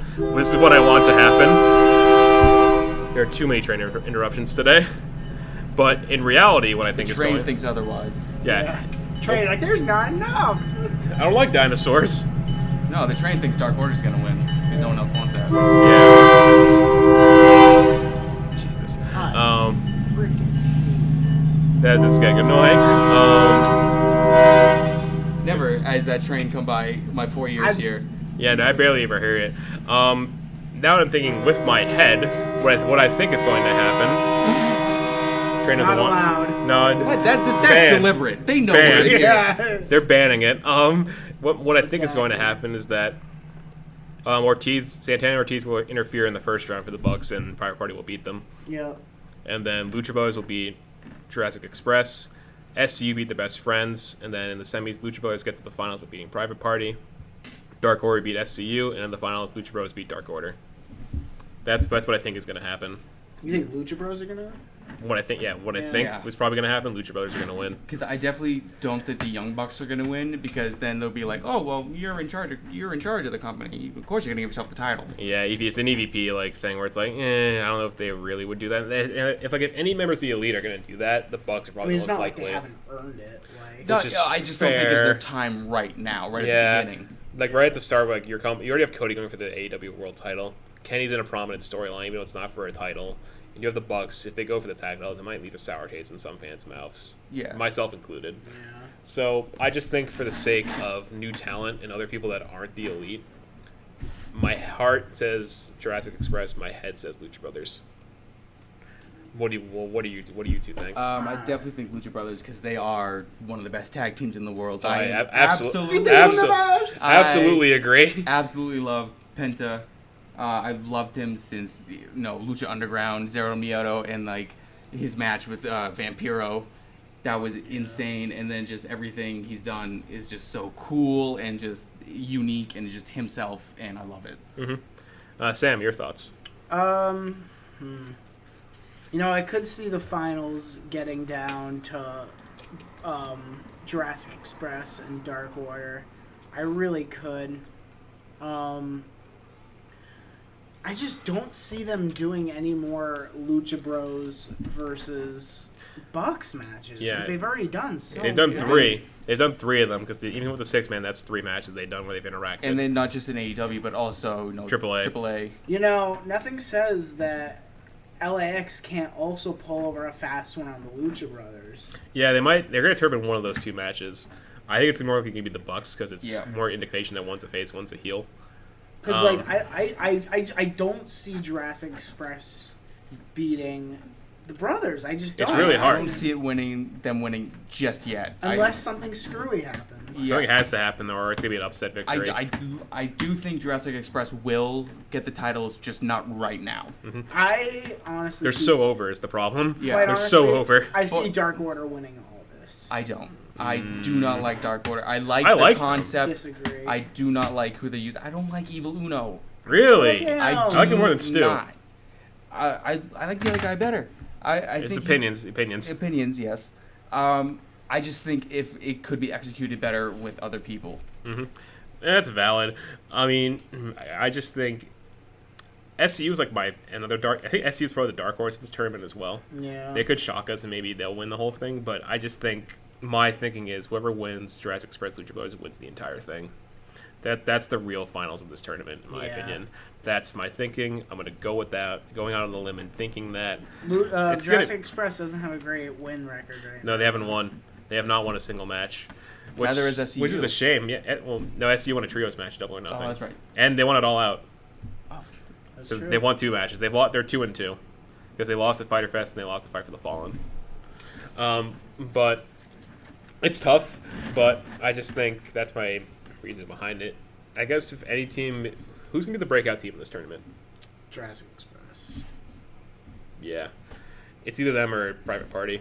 Yeah. Are gonna be like the teams that stand out the most that Private fans get Party behind. is not winning against the Bucks, though. No, I don't see Private Party really breaking out. I feel like they're going to be established, and then it's going to take them time to... They've already done a good job establishing themselves. Yeah, on Being the Elite, they had some pretty funny things this week. If you, I don't know if anybody watched watched, it. this week with the, they did like the Instagram video. Yeah. And one of the comments was from Marty Yeah. saying, all my friends are dead. And I'm like, that was funny. That was my favorite part of that episode. I did see that. Yeah, but it's tricky. I am kind of let down by the bracket. I just think they could have used one more match between. I could have seen like Best Friends against Angelico and Jack Evans, and the winner faces the Dark Order. That's what I would have did. Yeah. But we can't have that. You could have like Santana and Ortiz against Jurassic Express or something like that, or Private Party. And I really don't see that the Dark Order or Best Friends having a rematch. Yeah, SU is definitely winning that Best Friends match. I just don't want to. I don't think AEW wants to do rematches that much. Yeah, they're trying to avoid that trope because that's a big thing in WWE, especially. Yeah, they do it a lot, even in NXT. So they're going to make themselves different and be more diverse to the other products. They need to avoid rematches at all costs, unless there's like a big reason behind it, like Moxley and Omega, because injury happened, and plus it never happened anyway. Injury and then story reasons, screw finishes. Which they're gonna build it up anyway. But any other thoughts on the tag team tournament before we go to a quick sponsor break? I'm excited. All right, this is probably gonna be one of the biggest highlights of AEW TV for the first month. I'm really excited. Love a good for tournament. It. We love a good tournament and tag team wrestling. Tag team wrestling. Big Wrestle Week, being Big Wrestle Day back in August, had some of the best tag team wrestling I've seen in a while. Sure, it wasn't at AEW was my favorite match, but it was still great that whole weekend. So we're going to take a quick sponsor break. Our sponsor this episode, once again, is the Steam Dream Store. Hey, that's us. That is the channel. That is the sister channel of this podcast, where we do videos of us doing dumb stuff, whether it be Sam eating death wings, myself and Tim having jerky, which is coming soon. It was actually a fun video, and eventually we'll have Scott doing an army crawl through where Sam and Tim live. So look out for that one in the coming weeks. Not an ideal. It doesn't sound like much, but you should see where we live. It's interesting, and they'll do it at some point. But our store is located at teesprings.com/store/SteamDream, where you can get t-shirts, hoodies, and a brand new tapestry created by Tim. If you use the code Sauna, you get 15% off your first purchase. Again, that is at teesprings.com/store/SteamDream, and you can find a bunch of products there. Get 50% off with the code Sauna. And that's our sponsor once again for this episode. We're looking to branch out more and to build more of a portfolio. This is only the third episode in. Yes. So once we have more episodes, more of a product out there, we'll try and get some new sponsors for you. Please Maybe Omaha Steaks. Yes. We'll see. That's the end goal here. But that is our sponsor for the episode. Let's get back to the second half of the show. We're getting towards the end. We'll have a couple more segments. Our next segment, we have the return of the Sauna Seed. And our discussion today is Mr. Kenny Omega's recent thoughts on NXT. So recently, Kenny did an interview with Sportskeeda, and I have the direct quote from one of the key things he said in the thing, and I'll read it off.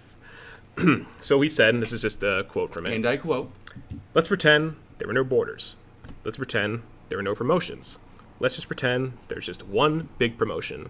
If these guys, i.e. NXT and NXT UK, were on the same show as me, they'd be in the dark match. They'd be the opening match of my main event match." And he went on to say this later on: "You're going to see real stars, not developmental talent, but real stars being your television sets every week."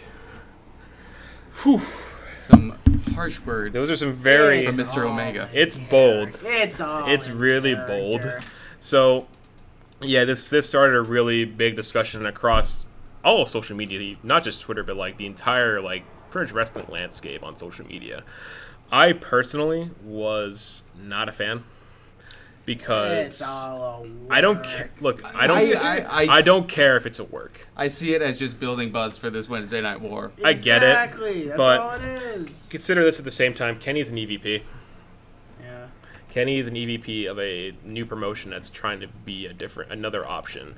If you go out and bury your competition like that from a business perspective, come on, dude. If you're going to do this character work, do it towards your own roster, like MJF does. That's what I would have done. I just think it builds the other guys up better and exposes them more. It's like during the original Monday Night War, Billionaire Ted. Billionaire Ted before that, but the thing you don't want to do is you don't even want to mention your competition. Yeah, which Kenny did here. He directly talked about them. Yeah. And it took some big heavy shots on them. Yeah, and then a lot of you can counterpoint because, like, you want me to go back to Cardiff because Tyler Bate and Walter had match of the year, Kenny. Like, I'm sorry. That's my opinion, though.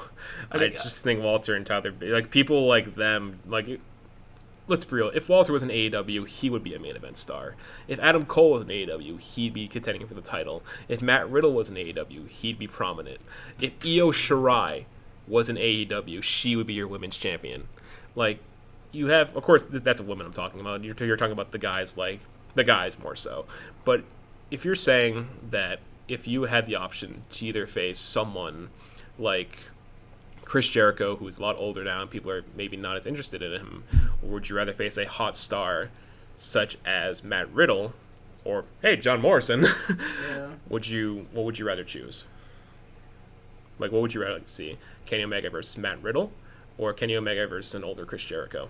Definitely Matt Riddle. Yes. So I just... And we've already seen Jericho. They did, in their respect, had a 5-star match. In New Japan, yes. Yes, but, you know, Jericho's, for his age, looks amazing. He's making value with what he has. Like, he's trying. He's doing great. Yeah, he's fine. It's just, Jericho doesn't have a lot of time left, and we got to build up new stars here. Which Jericho has said. You know, we talked about earlier in the radio show what he wants to see AEW do with the new guys. But I just think for the company's state, from a PR perspective, and Kenny's perspective as an EVP, alongside this character work he's doing, I just don't think bringing NXT into this, like, slander side was the best idea. I just think it would have been better if he talked about the AEW guys. Like, let's say, like, if he did like this build up your own roster, don't tear someone else's down. Exactly. Like, how do you think, like Dijakovic fired back at him, and him and Keeley had a great match this week. It wasn't their best match, but it was still good. He's talking about Dominic Dijakovic, so he must be important. Yeah, I got to check him out if Kenny Omega's talking about him. Yeah, exactly. You're gonna get other people to watch NXT. Like, worst case, other people might tune away from your product. WCW did that. I remember when Mick Foley first won the WWE Championship, they said Tony Schiavone gave away the results of that show, and then everyone changed to Raw to watch Mick Foley win. Mm-hmm. Yeah, like I said, that'll put a lot of butts in seats. And here's the thing: Tony Schiavone's doing commentary again. Uh-oh. He confirmed it. Someone did. That it's going to be Tony Schiavone, Jim Ross, and Excalibur. I like Excalibur. I like Excalibur a lot. JR's like hit or miss. He's getting older. Like, yeah, JR's trying, but like he's hit or miss. He's but still like a recognizable voice. But I just think Kenny should just be a little bit more wise next time. This is just, if it's a work, fine. Like, I just think I guarantee if you're gonna do this, Kenny, just how about you do it to MJF, Brandon Cutler. If you're gonna be a heel, do it towards somebody else, like a babyface, like Luchasaurus. Make fun of him. That's the way you get heat. And this also it prompts arguments to be made because, like, I even did a little bit of research on this, and Omega complaining that an NXT match is just a dark match or an opening match for his main event is ridiculous. Because if you look back, look at matches like Gargano versus Almas, Gargano versus Ciampa, Cole Gargano. Any Ciampa match for the past year. Mustache Mountain versus the Undisputed Era. Oh my God, yes. Do we even want to mention the three-weight Zach and Carth that I love so much? Gallows versus Southern Wales Subculture versus Grizzly Young Veterans. That was the best tag match of that entire weekend. It really was. Yeah, I got a stat here. So, in the past 2 years, starting from January 2018 with TakeOver Philadelphia till this past TakeOver, NXT has produced 7 5+ star matches. Because remember, at TakeOver in New York, Gargano and Cole went 5.5. What was Walter P. Dunn? Walter P. Dunn was 4.5 or is it 5? It was close. It was up there. It was really close. It didn't get the 5. I think it deserved 5. But thinking about it, a WWE match getting a 5-star match is almost unheard of.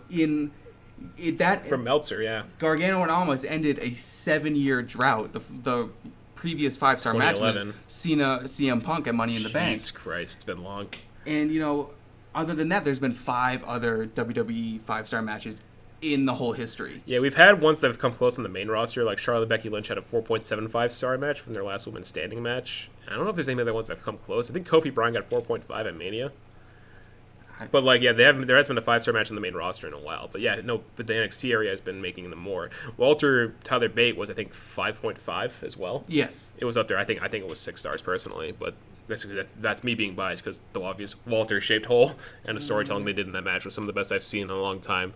But yeah, like. But I also kind of make the point that this is Dave Meltzer's ratings from the Wrestling Observer, which I've kind of thought like it's kind of biased towards Kenny Omega and like kind of the Young Bucks. It's getting more AEW centric. But he's getting credibility because WWE has recognized him, and even Jim Cornette has said stuff like, "Oh no, he's credible. He knows what he's doing. He knows what he's talking about." He hasn't been in ring, but he knows the business. He knows wrestling history. He has all the insert. So he has all his credibility. So it's we can trust him. Yeah, we have this joke we say around here where we live, where if it's from the Wrestling Observer newsletter, 9 times out of 10 it must be true. He's not always right, but he would also admit like, oh, I was wrong. Yeah, he'll come out and say, like, okay, I'm sorry guys, plans changed, etc. And then they plans do change a lot. Yeah. So, but yeah. Like I said, I just think Kenny should aim these comments towards his own roster. It's better character work and promo work for him, and it helps. It puts a spotlight on those other guys, like what Jericho was talking about. And I just think at a time like this, where those type of comments don't hold up anymore, because NXT is putting out an equally better, if not a straight up better product than AEW does at times. They're both great. Don't get me wrong. Neither of them are bad. Yeah, it's just it's just preference at that point. Can I also just add in another little argument? On the fact that the main event match, which Omega is saying the main event is always going to be better than the opening matches. I'd like to argue. Debatable. Not true. I'd like to argue is like the point I'm trying to make is the main event doesn't mean you're the best match on the card. No, it never does. Ricky Steamboat and Randy Savage from WrestleMania 3. Mm-hmm. Ask Bret Hart and Stone Cold from WrestleMania 13. Yep. Ask Kofi and Bryan from this year too. Even at the New Japan show last night, the tag team match was way better than the main event. And in my opinion, Walter Pete Dunne was better than Gargano Cole 1. Gargano Cole 2 was the best one in my opinion. I agree. Gargano Cole 2 was better. So just because you're the main event doesn't mean you're going to have the best match on the card. You can have a great match. You can have a great... Oh, absolutely. And you can have the best match on the card, but the show, it can easily be stolen. Yes. And I think at All Out, the best match wasn't the main event. It was the ladder match. It was the ladder match, yeah. Yeah, which it was still good, but, on a card, I think if Moxley never got injured, I think that was going to be match of the night. Yeah. And I was a little let down by the Omega match. Oh, yes, I was, absolutely. I thought it was going to be... Don't get me wrong, it was still good. It was good. I liked the ending. It was... I was shocked awesome. By the ending. The ending was awesome. I popped big for that. Plus, I wanted Pac to win. I originally had Moxley for it was still Moxley. I was a big Moxley. Yeah, Moxley was going to win, I think, originally. But, yeah, the match for me, Pac, the problem was last-minute change. There was nothing they could do. They have that in fairness. But maybe it's because they didn't have enough time to practice. Maybe it's because it's something miscoordination in the ring. But the match just didn't have a story to tell. Which they had a week to build and a week to practice. Not in their not in their control. So that's not in their control, to be fair. So I'm not going to have that hang above their head. But there were some oof moments where there was that weird poison run where Pac just fell on his back, sadly. And there was that when he did that backflip on the outside of the ring on Omega, and then he clipped his shins. Oh, that looks like it hurt really bad. I thought he got hurt. I felt so, but thank God he's okay. Yeah. That was scary. But the match, it was still good. Don't get me wrong, I enjoyed it. But I said this recently. I thought Cesaro Ilya Dragunov was a way better match than that. It was a great match. That was the second match at Cardiff. The second match at Cardiff was better. That was just an open challenge. Yeah, and that had a good story. Mm-hmm. Cesaro put over Dragunov big, and they told a great psychological story. Like, oh crap, what's Cesaro gonna do here? He can't put him away. Yeah. And but opinions are opinions at the end of the day.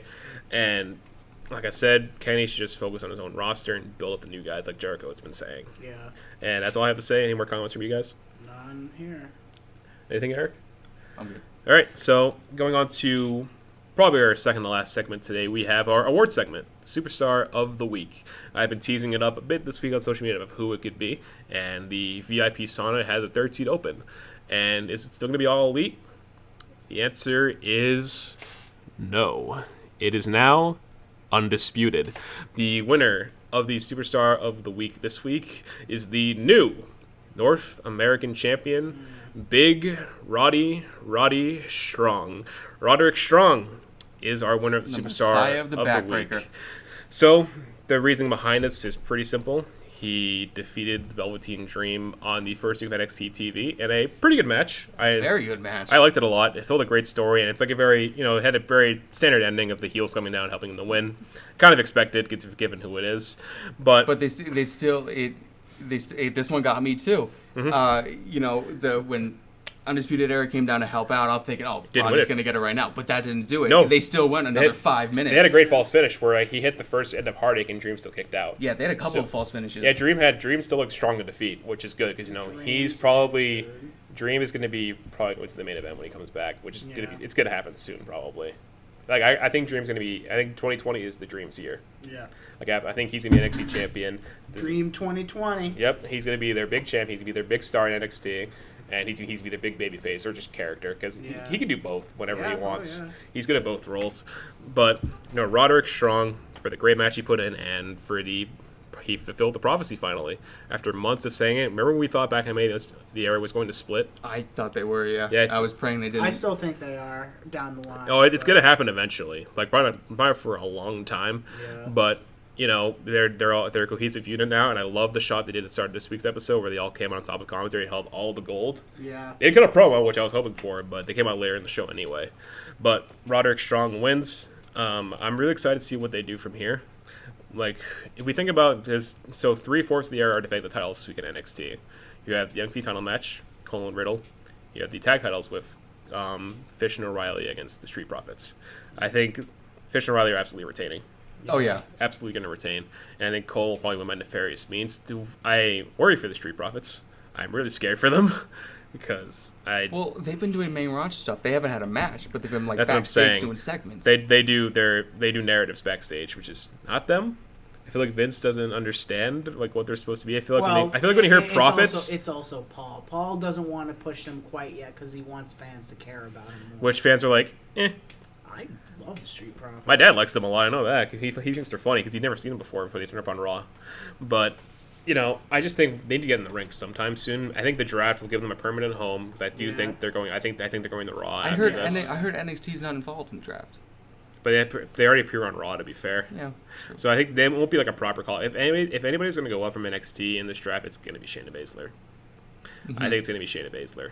Because I just think her time, she doesn't really need it anymore. They've also been milking this 4 horsewoman thing, so we could get 4 horsewomen versus 4 horsewomen. I'm cool with that. What else? That'd be really fun, even though I think Duke and Shafir are really green. Yeah, but what else does Shayna have left? Exactly. Like, I think if she beats Candice LeRae, it has to be either Toni Storm or Rhea Ripley that beats her. Yeah. It has to be one of them. It's like you run it off so many names at that point. You've beaten everybody. If it's Io again, then sure. But she already lost twice. It has to be one of them because Rhea has unfinished business with Shayna, and Toni Storm is NXT US bound. I hear because she has not appeared on UK.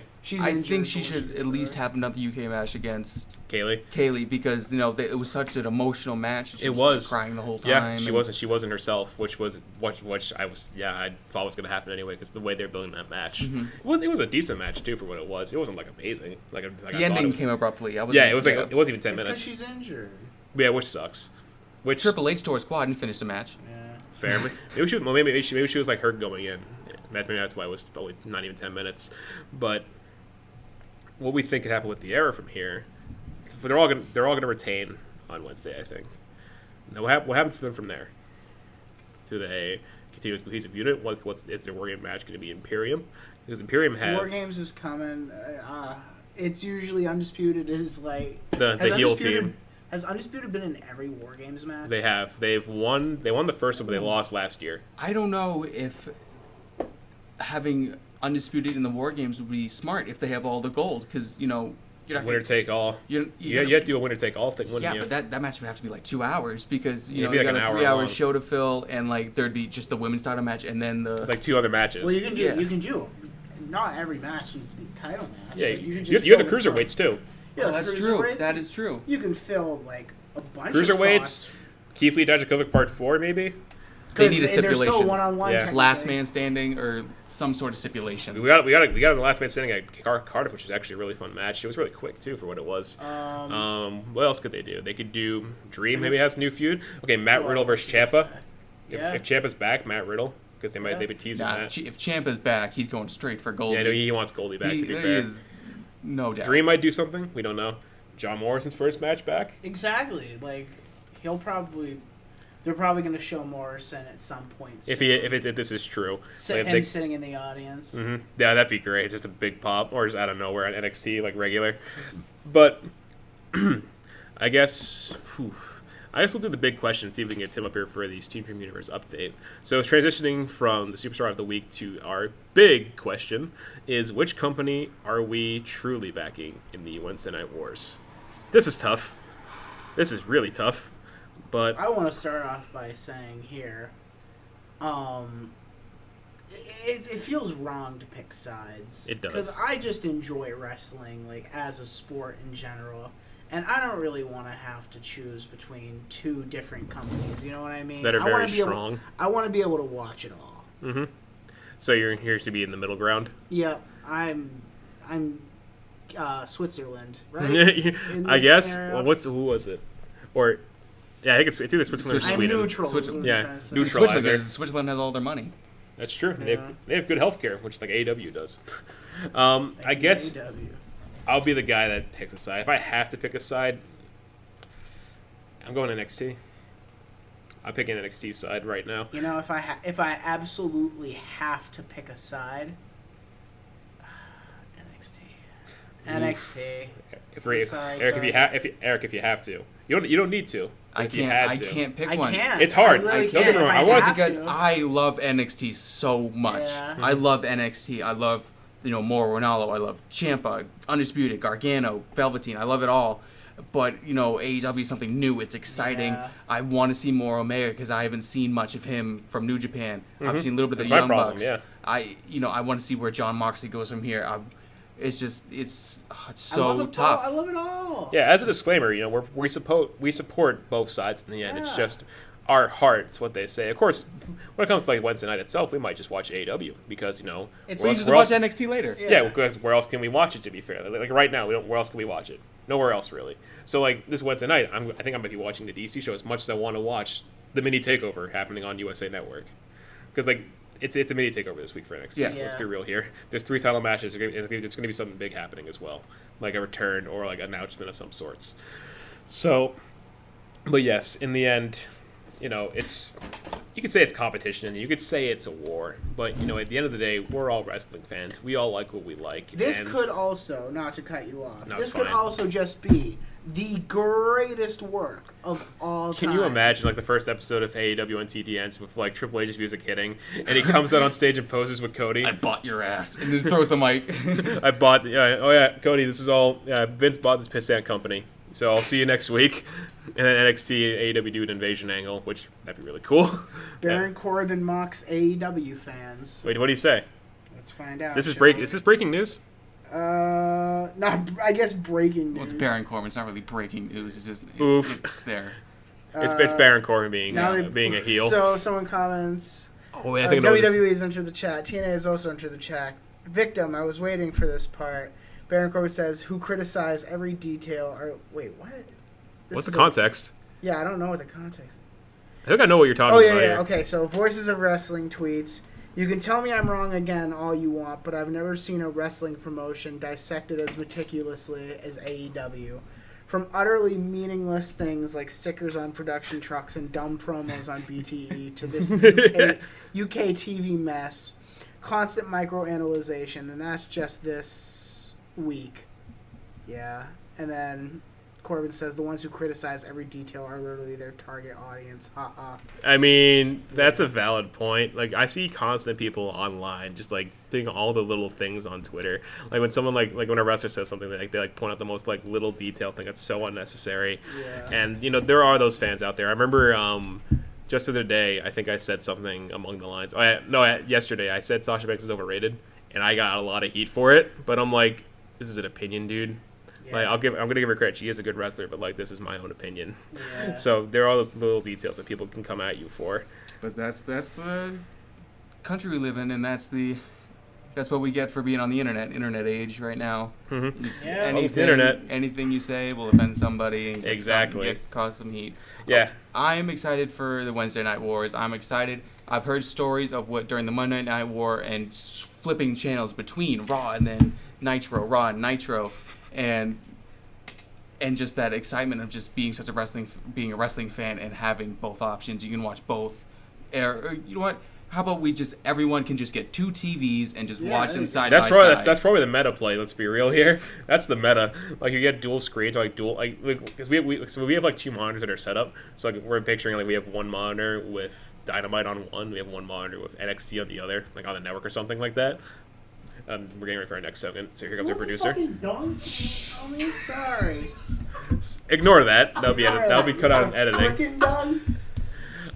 But you know, at the end of the day, no, you didn't. It's really up to your own choice and preference at that point. We're now joined by our producer, Tim, for our final segment of today, the Stream Dream Universe update. But before we go, Tim, we'll ask you our big question.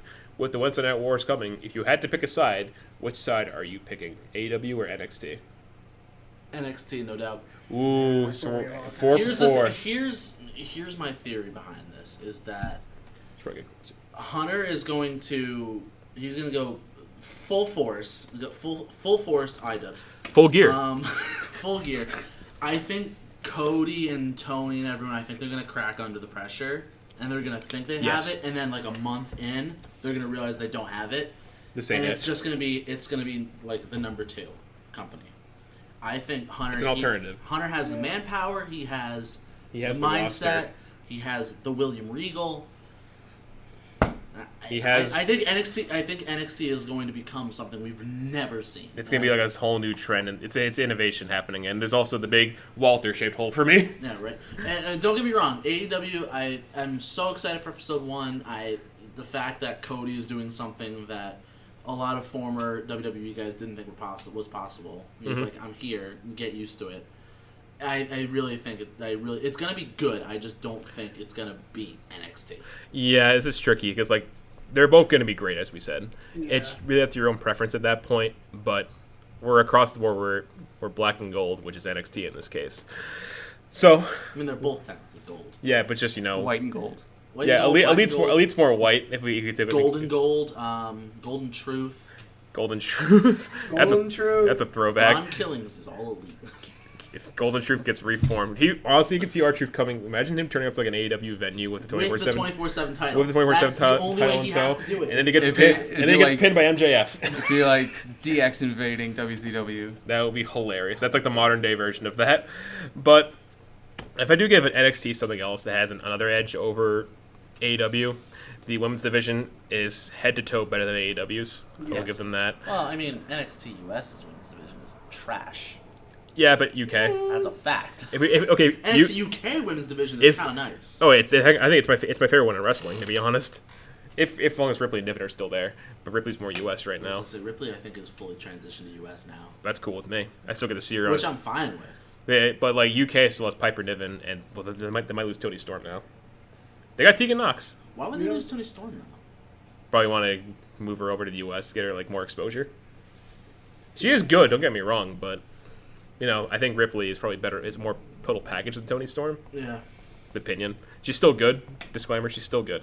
But real world aside, let's go to the video game world. So, producer Tim has joined us for our usual Steam Dream Universe update. So, and since last time, not a lot has happened. We're still in this cool down period where we're getting ready to set things in motion for next time. We've had like 1 week of shows? We've had 1 week of shows, but it's really nothing much has happened. I'm still trying to figure out creative, but I do have 2 things to show, and I'll pull the image up on the YouTube video. But right now it's on my phone. I'm gonna pass it all around. So first, Stel seen this, Sam has seen this. Mainly this is for Eric. So the rebrand of No Way Jose, now going by his full his real name. His real name. That's badass. Yeah, right. So basically, what I did, he's a big guy, you know, and I'll hit play. He's not a big dog. He's a big guy. He's 6'3", 245. But what I did for him is I toned him up. I added like a little badass niche. So I gave him like the El Kukui face paint. I tatted him up a bit, and just kind of I want him to be like that imposing figure. So no more fastball punch, which is the stupidest finisher ever. Yeah, it's dumb. So dumb. No more whatever. And then the South American Championship, which is this. Which is going to replace the United States Championship in my universe. It's kind of hilarious. It's a white background, but then I kind of added. It's like I don't know what image that was. That's definitely something I would make like an SVR 2006 Great Championship. I still play that game. I was like, I got nothing else. But yeah, those are the real big things that have come out of SDU now. Right now, it's still trying to build creative, still trying to build King and Queen of the Ring. Yeah, those have progressed past round 1 at this point. And other stuff that I don't think I can talk about yet. Yeah, most of it's still like stuff in the works right now. So we're getting ready for the upcoming pay-per-views. I think is next year Hell. Next is mine. Mine is Hell in a Cell. Hell in a Cell in Honolulu, SDU. Hawaii, baby. Yes, I have Starcade on my side. Starcade is from scrolling down. Honolulu. I have mine from Austin, Texas, and Starcade, and Sam has Takeover in Brooklyn. Takeover Brooklyn. So that's coming back. So we're trying to get our cards together. Queen of the Ring and King of the Ring have some round 1s done. So I think on Raw, Rey Mysterio has beaten Braun Strowman in round 1. He'll face the winner of Tyler Bate versus Kane. And Seth Rollins defeated AJ Styles. He faced the winner of The Miz and Ali. Seth and AJ was almost 5 stars because it was unsurprisingly very back and forth. Unsurprisingly. On SmackDown, we've only had 2 matches. Kenta, Hideo Itami in canon, has beaten Sami Zayn. He faced the winner of John Cena and Montez Ford. Good comedy, boys. Aleister Black defeated Kurt Angle. He will face the winner of Tyler Breeze and Samoa Joe. Remember, Tyler Breeze is accompanied by Brock Lesnar and Paul Heyman because Beauty and the Beast is a team. It is a thing, and it's going to be a big deal. And in NXT, which is Sam's bracket, Cesaro defeated Chris Jericho. Jericho may have had a little bit of the bubbly before that match. A little bit of the bubbly. And then Bobby Roode, he's still Bobby Roode in this universe, defeated Apollo Crews. He'll face the winner of Ravishing Rick Rude and Bray Wyatt. Not The Fiend, Bray Wyatt. In all honesty, I tried to make The Fiend. I don't have the mods for that. Yeah, that's really hard. Upsetting. Going over to the Queen of the Ring. On Raw, we had Ronda Rousey beat Sarah Logan. It was like 46 seconds. It was not close. Yeah, so not surprising. Beth Phoenix defeated Nia Jax. She'll face the winner of Asuka and Peyton Royce. Probably going to be Asuka. Yeah. And then Ronda Rousey faces the winner of Dakota Kai and Sonya Deville. Should be a good match. That one can go either way. Yeah, that should be a good match. On SmackDown, we had Canada fight. Canada fought, and Trish Stratus won, the better Canadian. She beat Natalya, and she faced the winner of Charlotte Flair and Lita. And we wait on the rest of the bracket. NXT, we've had 1 match as well. Shayna Baszler tapped out Tamina, I'm guessing, in like 30 seconds. It was like not even. It was like 12 seconds. Yeah, that's not a surprise. It was bad. Yeah, she faced the winner of Ruby Riott and Mickie James. And on the other side of the bracket, Kairi Sane and Liv Morgan in round 1. We have Lacey Evans and Carmella also in round 1. Those winners will face each other off. I think that's when I kind of want to introduce Liv Morgan into the Wyatt stable. Ooh, even the universe we're getting it. Possibly. Because since you already have Lars, they need Liv Morgan. I don't officially have Lars yet. It's been foreshadowed. Lars is still kind of like Bray is like Lars hasn't done anything with Bray yet. Bray is like kind of talking for him right now. Yeah, he's been doing his like rambling Bray Wyatt promos like he used to do. We can either hurry it up or I can long-term book this if you want. Long-term booking. Long-term booking. That's what it should be. But yeah, it's a very brief update this week. But like I said, we're kind of just in a creative process where we're cooling down, getting ready for the fall season in the universe, just like in real life, basically. But that just about does it. And this podcast, we must now close the doors to the sauna as we close this week's episode. We're on the table. Sam, anything to plug? Follow Sharpshooter Sam on Twitter. That's about it. Eric, anything to plug? Come stay at the White Mountain Hotel in North Conway, New Hampshire, because you'll see me there. You know where we live now. Oh, no. Oh, jeez. Eric. No, they know where I work. They don't know where you live. It's Eric. It's fair enough. It's a hotel. If you want to stay there, go ahead. Just be friendly. I'm sure there's vacancies. Yes. Okay, good. On my end, sponsor us. We could work that out. On my end, follow @StelShoots on Twitter, where I tweet about things and make posts about John Morris and fantasy booking. And then also follow Steam Dream on YouTube. Subscribe, youtube.com/SteamDream, and follow us on all our other platforms, whether it be listen to us on Spotify, listen to us on Anchor FM, listen to us on iTunes. MySpace deal is coming. And eventually maybe we'll get on Ask FM as well. And then maybe Last FM, another radio station. And maybe iHeartRadio if they want to get back to us. And lastly, our producer, anything to plug? Let's see. Keep an eye out for a DC vlog going up. Let's see. It'll be today since this is live, but it'll already be up by the time this is up. And keep an eye on the store. There is something I'm working on which I can't talk about yet, but it should be within the next week. All right. Other than that, follow my Instagram at IMTLast, because why not? Because reasons, producer stuff. Aside from that, we will now close our doors. Next time, we don't have much of an agenda right now. I'm sure one thing will be is that we'll be recapping my experience at AEW Boston as long as I go. Eric may rejoin us for that as well. We'll figure that out closer to the date. And probably Hell in a Cell recap, the recap of Big Wrestle Week, and we'll think of an agenda and other segments until then. So for now, the sauna will now close its doors. Our VIP room will be locked up as the Undisputed Eric gets ready to rate it. And we will close our shutters and see you next time. We will bid you adieu. Goodbye.